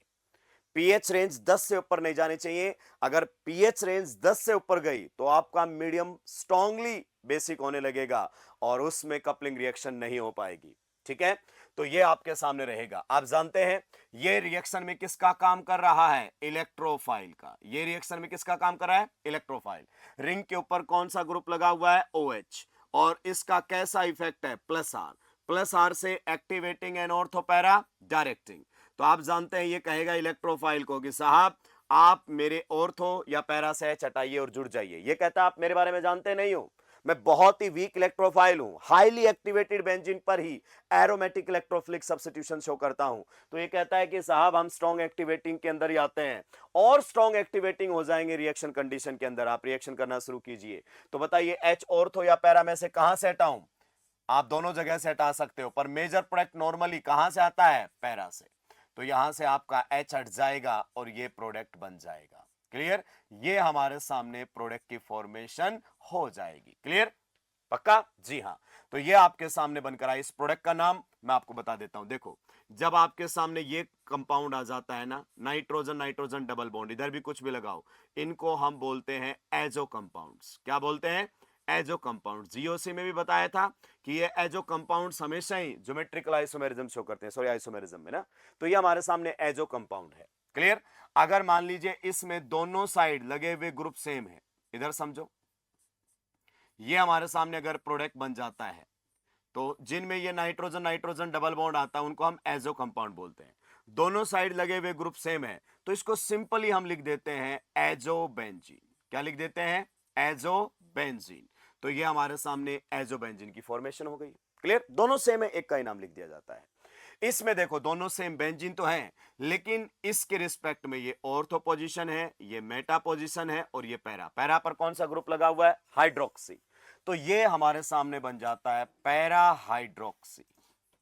Para hydroxy azobenzene. Para hydroxy azobenzene की यहां पर हमारे सामने फॉर्मेशन हो जाती है। क्लियर? अब आप देखो, इधर देखो, एजोबेंजीन मतलब दोनों साइड बेंजीन है, नाइट्रोजन पर इधर भी बेंजीन उधर भी बेंजीन। और पैरा हाइड्रोक्सी मतलब किसी एक की पैरा पोजीशन पर क्या लगा हुआ है? OH। और ये आपके सामने एक कलर्ड डाई होती है। क्या होती है? Coloured dye. डाई का कलर ठीक से लिखना, कलर्ड डाई। और कलर्ड डाई में भी कलर पूछे तो इसका जो कलर हमारे सामने रहता है वो रहता है ऑरेंज। ऑरेंज कलर की डाई होती है। डाई मतलब जो आप कपड़ों पे कलर करते हो ना, डिफरेंट टाइप के कलर आप जो क्लोथ्स पहनते हैं, तो वो कलर कहां से आता है? जैसे ब्लैक कलर की डाई का बना हुआ है, रेड येलो, तो इसी तरीके की एक ऑरेंज कलर की डाई होती है। कपड़ों में जो डाई इस्तेमाल में ली जाती है, ये आपके सामने प्रोडक्ट बन जाता है। क्या ये पॉइंट आप लोगों को क्लियर हुआ? अब आप सोचो कि ये आपका कौन था? फिनोल। ये किसकी तरह काम कर रहा है रिएक्शन में? Just electrophile. किसने इलेक्ट्रॉन लिए? टर्मिनल नाइट्रोजन ने।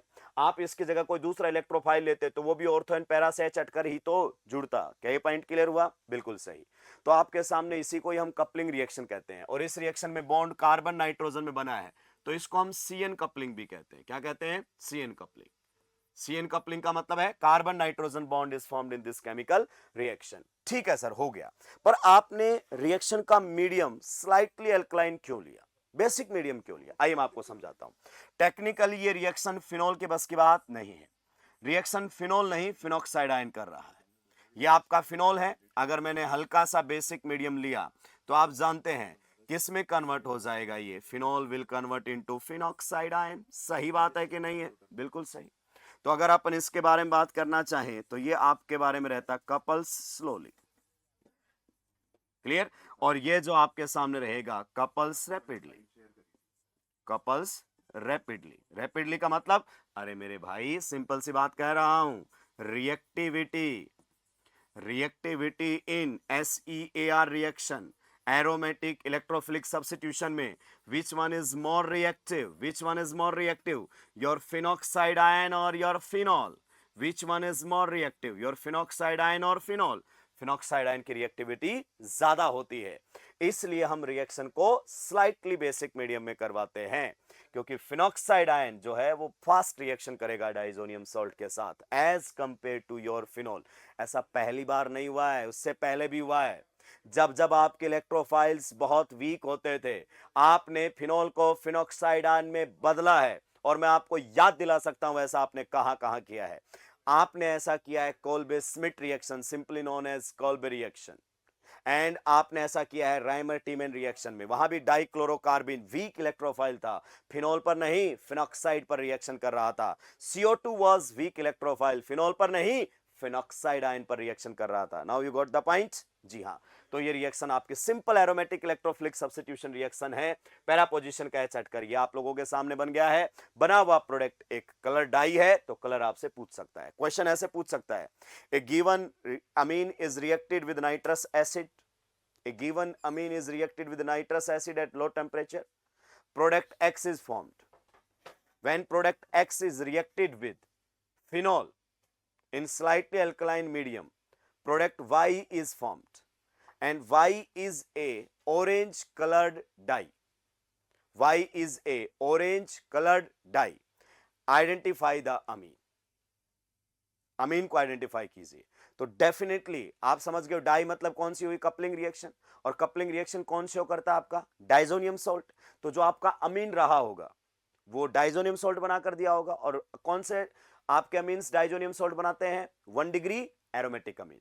तो इस रिएक्शन को आप 1 डिग्री एरोमेटिक अमीन्स के टेस्ट के तौर पर भी इस्तेमाल में ले सकते हो, इसे आप POC प्रैक्टिकल ऑर्गेनिक केमिस्ट्री कहते हो। क्या ये पॉइंट आपको समझ में आया? चलिए, तो ये तो फिनोल का था, ध्यान रखिएगा फिनोल के केस में मीडियम आपका हल्का सा अल्कलाइन रहेगा। ये हमारे एनसीईआरटी के अंदर है। नेक्स्ट अगर अपन बात करना चाहें तो देखो, आप यही रिएक्शन नेफ्थोल के साथ भी करवा सकते हो। ये आपकी नेफ्थलीन होती है, इसमें मैं आपको बता दूं ये अल्फा पोजीशंस होती है नेफ्थलीन के अंदर, ये बीटा पोजीशन, इधर भी ये अल्फा पोजीशन, अल्फा पोजीशन, ये बीटा पोजीशन, ये beta position. Clear? Naming bicyclo compounds के हमारे सिलेबस में नहीं है, तो मैं आपको ये ध्यान रखने के लिए बताता हूं। ये दोनों पोजीशन पर अल्फा, ये भी अल्फा, ये बीटा, ये बीटा। क्लियर?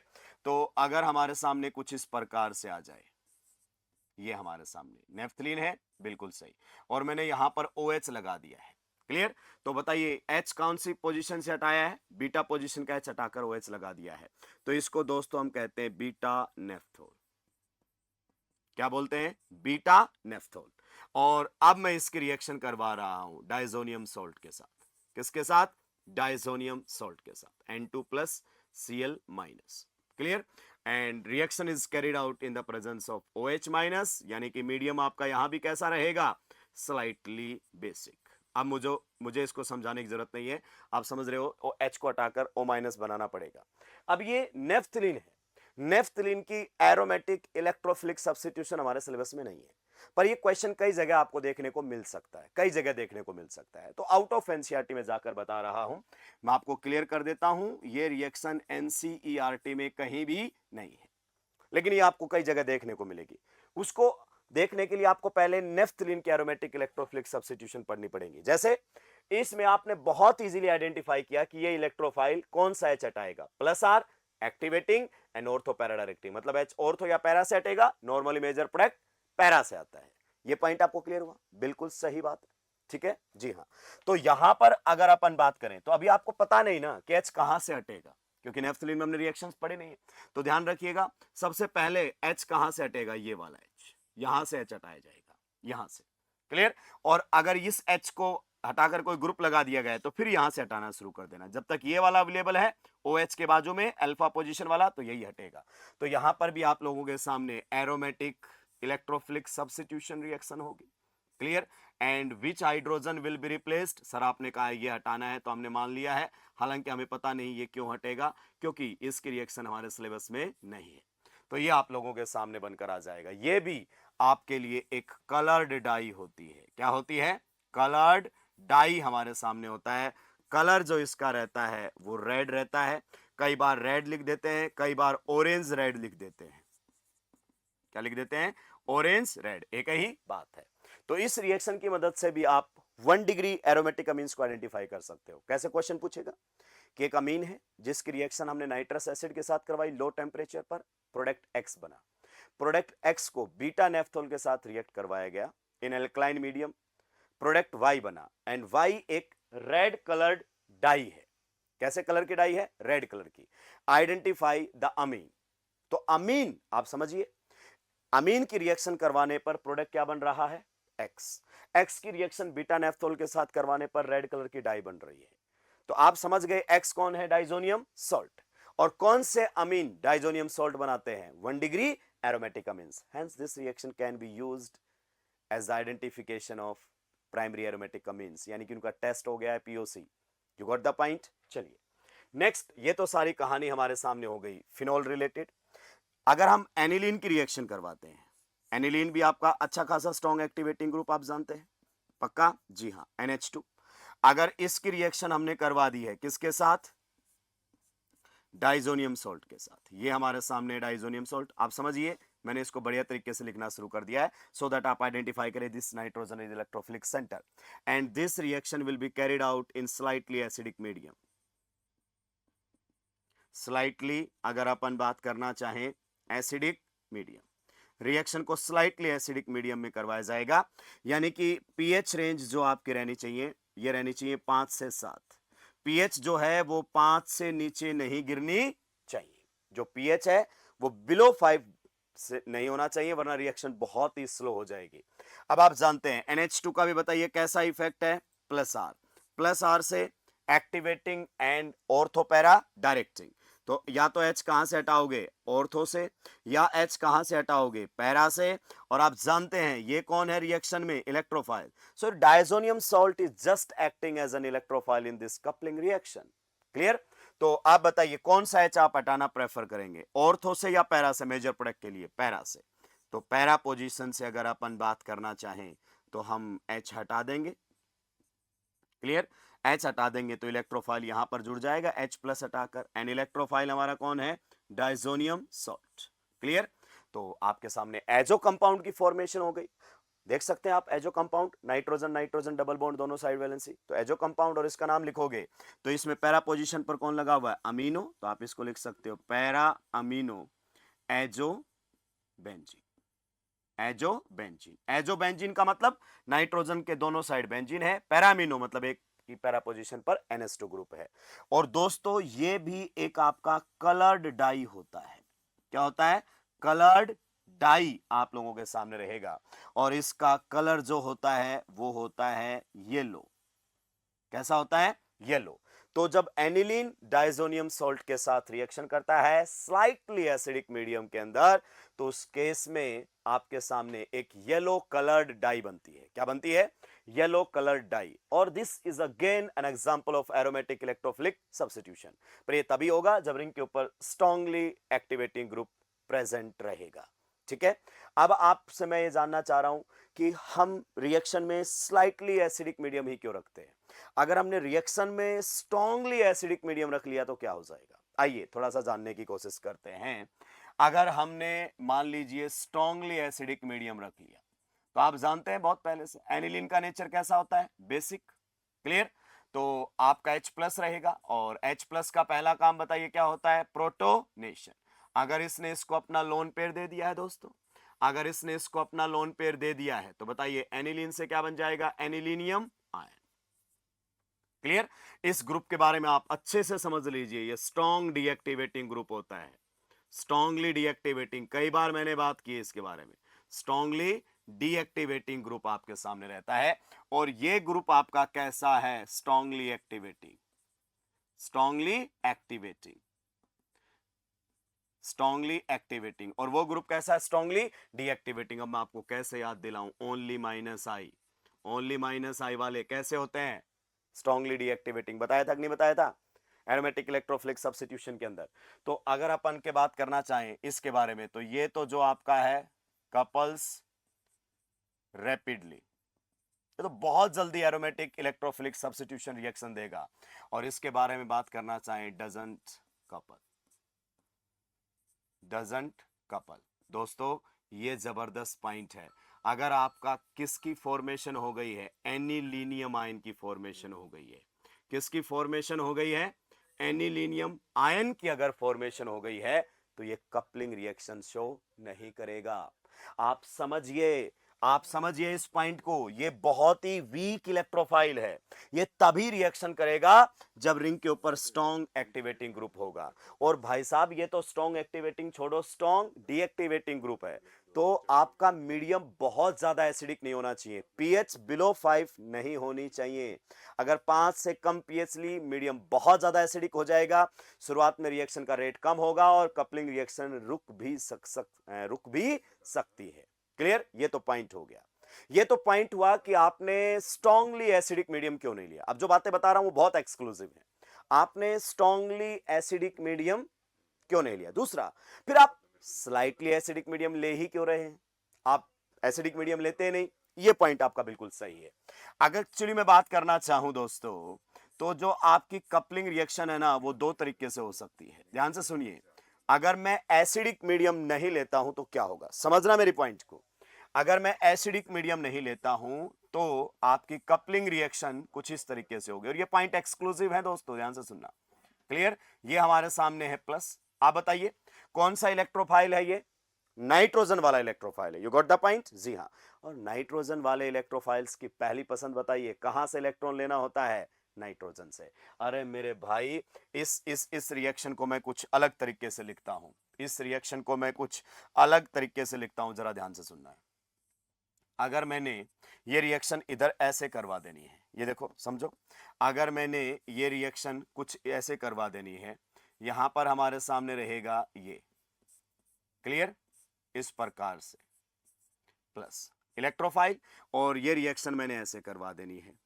अगर अपन बात करना चाहें HNO2, तो बताओ HNO2 से कौन आया था? NO plus. कौन आया था? NO प्लस, नाइट्रोजन वाला इलेक्ट्रोफाइल। आप बताइए इस नाइट्रोजन वाले इलेक्ट्रोफाइल ने कहां पर अटैक किया था? नाइट्रोजन वाले इलेक्ट्रोफाइल, ये भी तो इलेक्ट्रोफाइल है, ये इलेक्ट्रोफाइल है कि नहीं है? और ये स्ट्रॉन्ग एक्टिवेटिंग ग्रुप है, ये भी तो ऑर्थो एंड पैरा पर जा सकता था, पर नहीं गया। कहां पर गया? नाइट्रोजन पर। और आप जानते हैं ये कहां पर चला गया था? नाइट्रोजन पर। ये बना कि नहीं बना?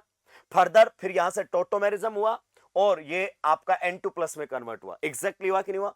तो ये भी तो नाइट्रोजन वाला इलेक्ट्रोफाइल है। अगर मैं एसिडिक मीडियम नहीं लूंगा तो दोस्त मेरे आपके सामने इस तरीके का प्रोडक्ट बनने लगेगा। ये नाइट्रोजन इसको अपना लोन पेयर दे देगा, क्योंकि नाइट्रोजन लोन पेयर देने की कंडीशन में है, क्योंकि इसके पास दोस्तों अगर अपन बात करना चाहें, इसके पास हाइड्रोजन है, तो नाइट्रोजन अपने इलेक्ट्रॉन शेयर कर सकता है। यह दिक्कत हो जाती है, आपका यहां NN कपलिंग हो जाता है। जो बॉन्ड बना है वो नाइट्रोजन और नाइट्रोजन में बना है, NN कपलिंग हो जाएगी। इसीलिए हम रिएक्शन को करवाते हैं स्लाइटली एसिडिक मीडियम में। अगर आप रिएक्शन करवा रहे हो H प्लस की प्रेजेंस में, दैट इज अगर अपन बात करना चाहें स्लाइटली एसिडिक, बहुत ज्यादा एसिडिक नहीं लेना है। उसका कारण भी मैंने बता दिया है। अब अगर आप इस रिएक्शन को करवाओगे तो आपके सामने वो प्रोडक्ट मेजर प्रोडक्ट के तौर पर नहीं बनेगा, यानी कि वो वाला प्रोडक्ट अब आप लोगों के सामने नहीं बनेगा। आपका जो फाइनल प्रोडक्ट रहेगा वो NN नहीं CN कपलिंग होगी। कहां पर होगी? NN नहीं, कौन सी कपलिंग होगी? CN। अब आपका ये यहां पर जाकर रिएक्शन करेगा और ये प्रोडक्ट आप लोगों के सामने फाइनली बनकर आएगा। यही प्रोडक्ट आप लोगों के सामने फाइनली बनकर आएगा। H+ डालते ही या तो ये बन गया, इस पर भी अगर आपने क्या डाल दिया है, H+, क्या डाल दिया है, H+, तो ये प्रोडक्ट में कन्वर्ट हो जाता है। ये क्लियर, ये आपकी कपलिंग रिएक्शन हो जाएगी, पर एसिडिक मीडियम के अंदर ये वापस अपने ओरिजिनल कार्बोनिल कंपाउंड में लौटे, मतलब सॉरी ओरिजिनल कंपाउंड के अंदर लौटेगा और फिर से CN कपलिंग होगी। NN कपलिंग का मतलब समझ रहे हो ना, यहां पर जो बॉन्ड बना है वो नाइट्रोजन नाइट्रोजन में बना है और यहां पर जो बॉन्ड बना है कार्बन नाइट्रोजन में बना है, तो इस एसिडिक कंडीशन पर CN कपलिंग होगी। कौन सी कपलिंग होगी, CN कपलिंग होगी। क्या ये पॉइंट आपको समझ में आ गया है? तो दोस्तों ये बहुत ही बेहतरीन और एक्सक्लूसिव बातें हैं। पहला पॉइंट, फिनोल की आपने जो रिएक्शन है कपलिंग रिएक्शन वो स्लाइटली बेसिक मीडियम में करवाई, बिकॉज फिनोल से बेटर आपका कौन था, फिनॉक्साइड आयन। इवन फिनोल से रिएक्शन नहीं होगी, वो फिनॉक्साइड आयन से होगी।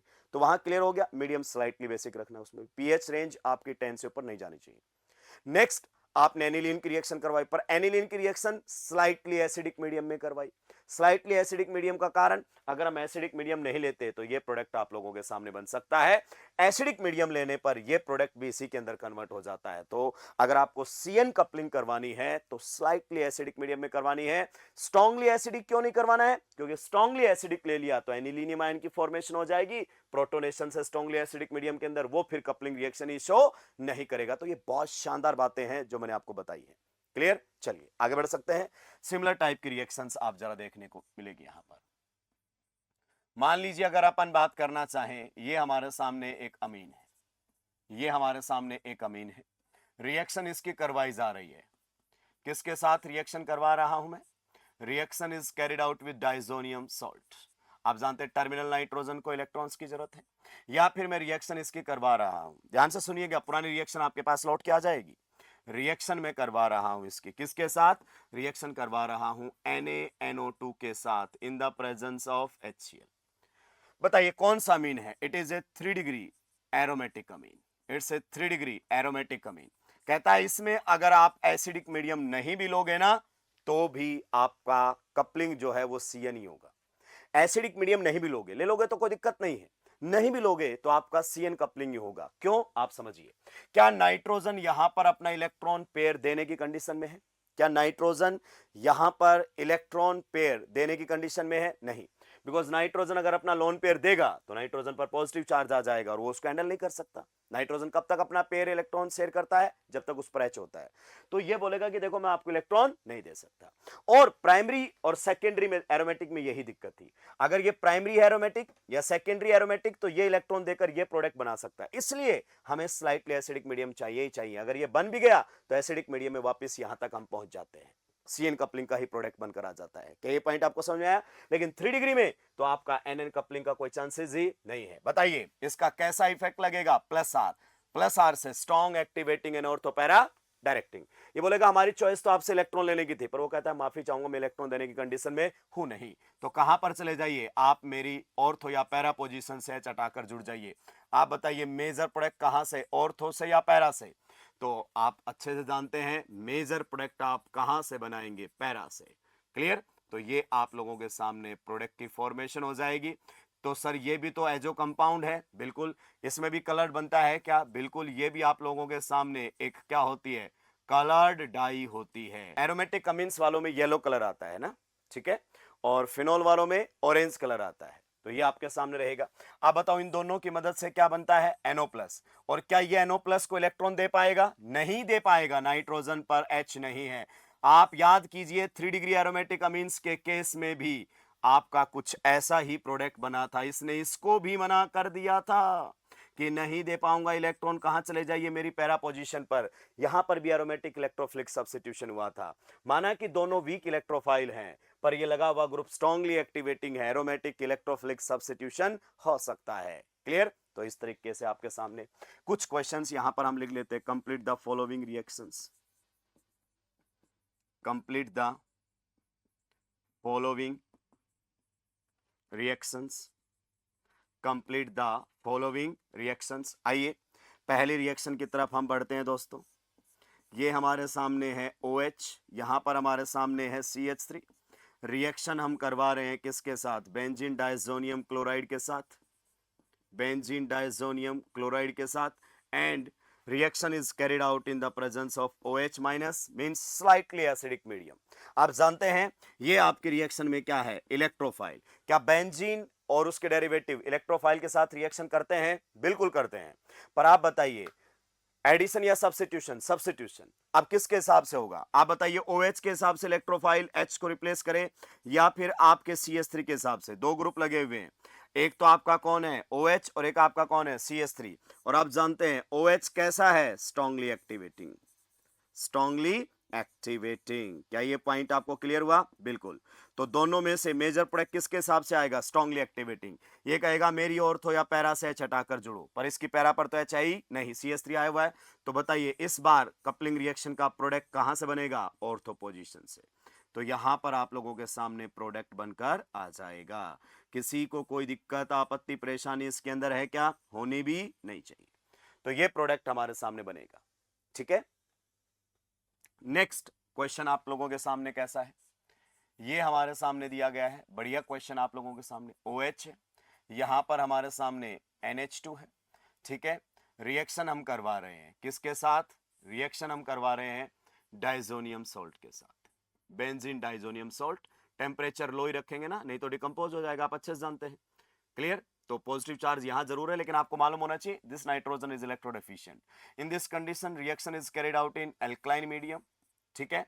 And same to same reaction करवाई जा रही है कौन से मीडियम में, सेम टू सेम जो रिएक्शन आपकी करवाई जा रही है वो करवाई जा रही है एसिडिक मीडियम के अंदर। अब आपको बताना है, एक बार रिएक्शन एसिडिक मीडियम में है और एक बार रिएक्शन बेसिक मीडियम के अंदर है। क्लियर? तो सबसे पहले हम बेसिक मीडियम की बात कर लें। बेसिक मीडियम के अंदर your phenol will get converted into phenoxide ion, yes और no? Your phenol will get converted into phenoxide ion. और आपका बताओ O- एंड NH2 में से कौन ज्यादा स्ट्रॉन्ग एक्टिवेटिंग रहेगा? तो ये आपका एक्टिवेटिंग नेचर है, एक्टिवेटिंग नेचर। आप जानते हैं O- स्ट्रांगली एक्टिवेटिंग है एज कंपेयर टू NH2। तो एरोमेटिक इलेक्ट्रोफिलिक सब्स्टिट्यूशन इसके हिसाब से होगी बेसिक मीडियम में। और ये बोलेगा कहां से H हटाओ, मेरी ऑर्थो या पैरा से? पैरा पर तो H ही नहीं है, तो बताओ कहां से हटाना पड़ेगा, ऑर्थो से हटाना पड़ेगा। क्या ये पॉइंट सही है? बिल्कुल सही। एक्चुअली रिएक्शन फिनोल के हिसाब से हुई कि फिनॉक्साइड आयन के हिसाब से? फिनॉक्साइड आयन के हिसाब से। तो ये जो आपका इलेक्ट्रोफाइल है इसकी जगह से H हटाकर जुड़ जाएगा। क्लियर? आप एसिडिक मीडियम में आप बताओ, क्या एसिडिक मीडियम में फिनोल से फिनॉक्साइड आयन की फॉर्मेशन होगी? नहीं होगी। एसिडिक मीडियम में फिनॉक्साइड आयन नहीं बनेगा। तो अब आप देखो आपके सामने कौन है, NH2 एंड कौन रहेगा, OH। और NH2OH में से स्ट्रांगली एक्टिवेटिंग कौन है बताइए?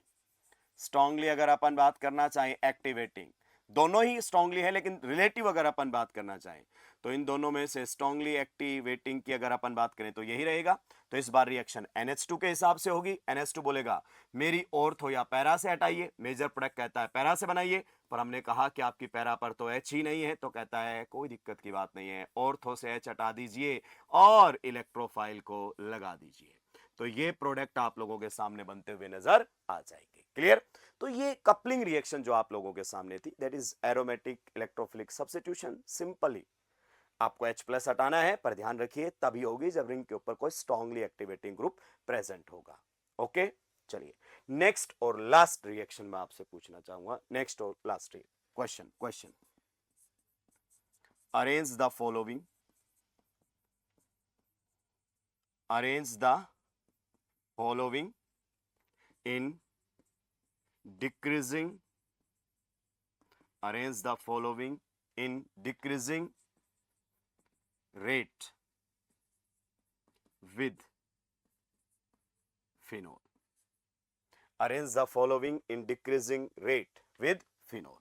बहुत बढ़िया, फिनोल के साथ रिएक्शन करवा रहे हैं। एक सिंपली आपका क्या है, diazonium salt, simply benzene diazonium salt आप लोगों के सामने है नंबर 1 पर।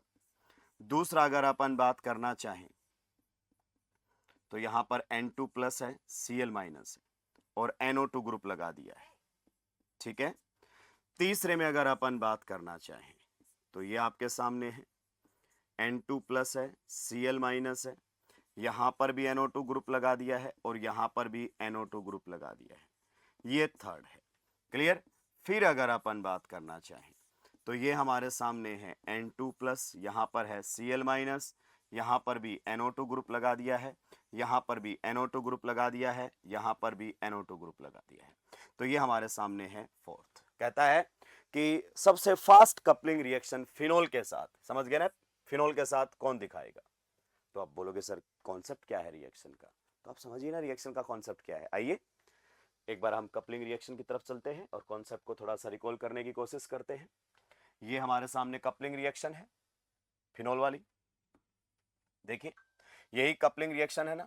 सो फिनोल तो इसमें न्यूक्लियोफाइल का काम कर रहा है और ये आपका इलेक्ट्रोफाइल का काम कर रहा है। अब बताइए अगर ये इलेक्ट्रोफाइल है तो इसका इलेक्ट्रोफिलिक नेचर जितना ज्यादा होगा रिएक्शन का रेट उतना ही फास्ट होगा। रिएक्शन का रेट इसके तो न्यूक्लियोफिलिक नेचर पर डिपेंड करेगा और इसके इलेक्ट्रोफिलिक नेचर पर डिपेंड करेगा। जितना बेटर ये इलेक्ट्रोफाइल होगा कपलिंग रिएक्शन उतना फास्ट करेगा और ये जितना बेटर न्यूक्लियोफाइल होगा कपलिंग रिएक्शन उतनी फास्ट करेगा। क्या ये पॉइंट आपको क्लियर है। तो आइए तो फिर किस प्रकार की बातें कर सकते हैं, यानी कि फिनोल तो इसमें क्या कर दिया गया है, फिक्स कर दिया गया है और ये सब किसकी तरह काम करेंगे, इलेक्ट्रोफाइल की तरह। और आप जानते हैं NO2 कैसा ग्रुप है, इलेक्ट्रॉन विड्रॉइंग, इलेक्ट्रोफिलिक नेचर को बढ़ाएगा कि घटाएगा, बढ़ाएगा, तो बेटर इलेक्ट्रोफाइल बनाएगा। इसमें तो दो दो इलेक्ट्रॉन विड्रॉइंग ग्रुप लग गए हैं, इलेक्ट्रोफिलिक नेचर और बढ़ जाएगा और ये तो खतरनाक इलेक्ट्रोफिलिक हो जाएगा। तो सबसे फास्ट रिएक्शन करेगा फोर्थ, उसके बाद आपका थर्ड और उसके बाद सेकेंड और सबसे स्लो करेगा आपका फर्स्ट। तो डाइजोनियम सॉल्ट भूलिएगा मत, कपलिंग रिएक्शन में इलेक्ट्रोफाइल का काम करता है। जितना बेहतरीन इलेक्ट्रोफिलिक नेचर होगा उतना ही फास्ट रिएक्शन करेगा। पता है ये तो इतना बेटर इलेक्ट्रोफिलिक हो जाता है कि आपके मेसिटाइलिन के साथ भी कपलिंग रिएक्शन शो कर लेता है। किसके साथ, मेसिटाइलिन के साथ भी कपलिंग रिएक्शन जो है वो शो कर लेता है। सर ऐसा आपने क्यों बोला, क्योंकि कपलिंग रिएक्शन कब होती है, जब रिंग के ऊपर कोई स्ट्रांगली एक्टिवेटिंग ग्रुप प्रेजेंट हो और इनमें कोई भी स्ट्रॉन्ग एक्टिवेटिंग ग्रुप नहीं है, फिर भी कपलिंग रिएक्शन ये वाला शो कर लेता है। कारण है क्योंकि इसकी खुद का इलेक्ट्रोफिलिक नेचर बहुत ज्यादा है। तो या तो आप बेंजीन का न्यूक्लियोफिलिक नेचर बढ़ाओ, रिएक्शन का रेट बढ़ेगा, या फिर अगर अपन बात करना चाहें आपके डाइजोनियम सॉल्ट का इलेक्ट्रोफिलिक नेचर बढ़ाओ, रिएक्शन का रेट बढ़ेगा। क्लियर। तो ये था आपका अमीन्स का जो रिमेनिंग पार्ट था, मैंने इसको भी आपके लिए रिकॉर्ड कर दिया है। अब आप एनसीईआरटी पढ़ना, एक एक लाइन आपको बेहतरीन लेवल पर समझ में आएगी, कोई भी ऐसी बात नहीं होगी जो आपकी नोटबुक में ना हो। आगे क्या करना है, आपके सजेशंस मुझे मिलते रहते हैं, फिर भी आपको कुछ बोलना हो तो आप मुझे फ्रीली मैसेज ड्रॉप कर सकते हैं। आगे की कार्रवाई हम उसी के हिसाब से करेंगे। आप सभी का बहुत बहुत धन्यवाद।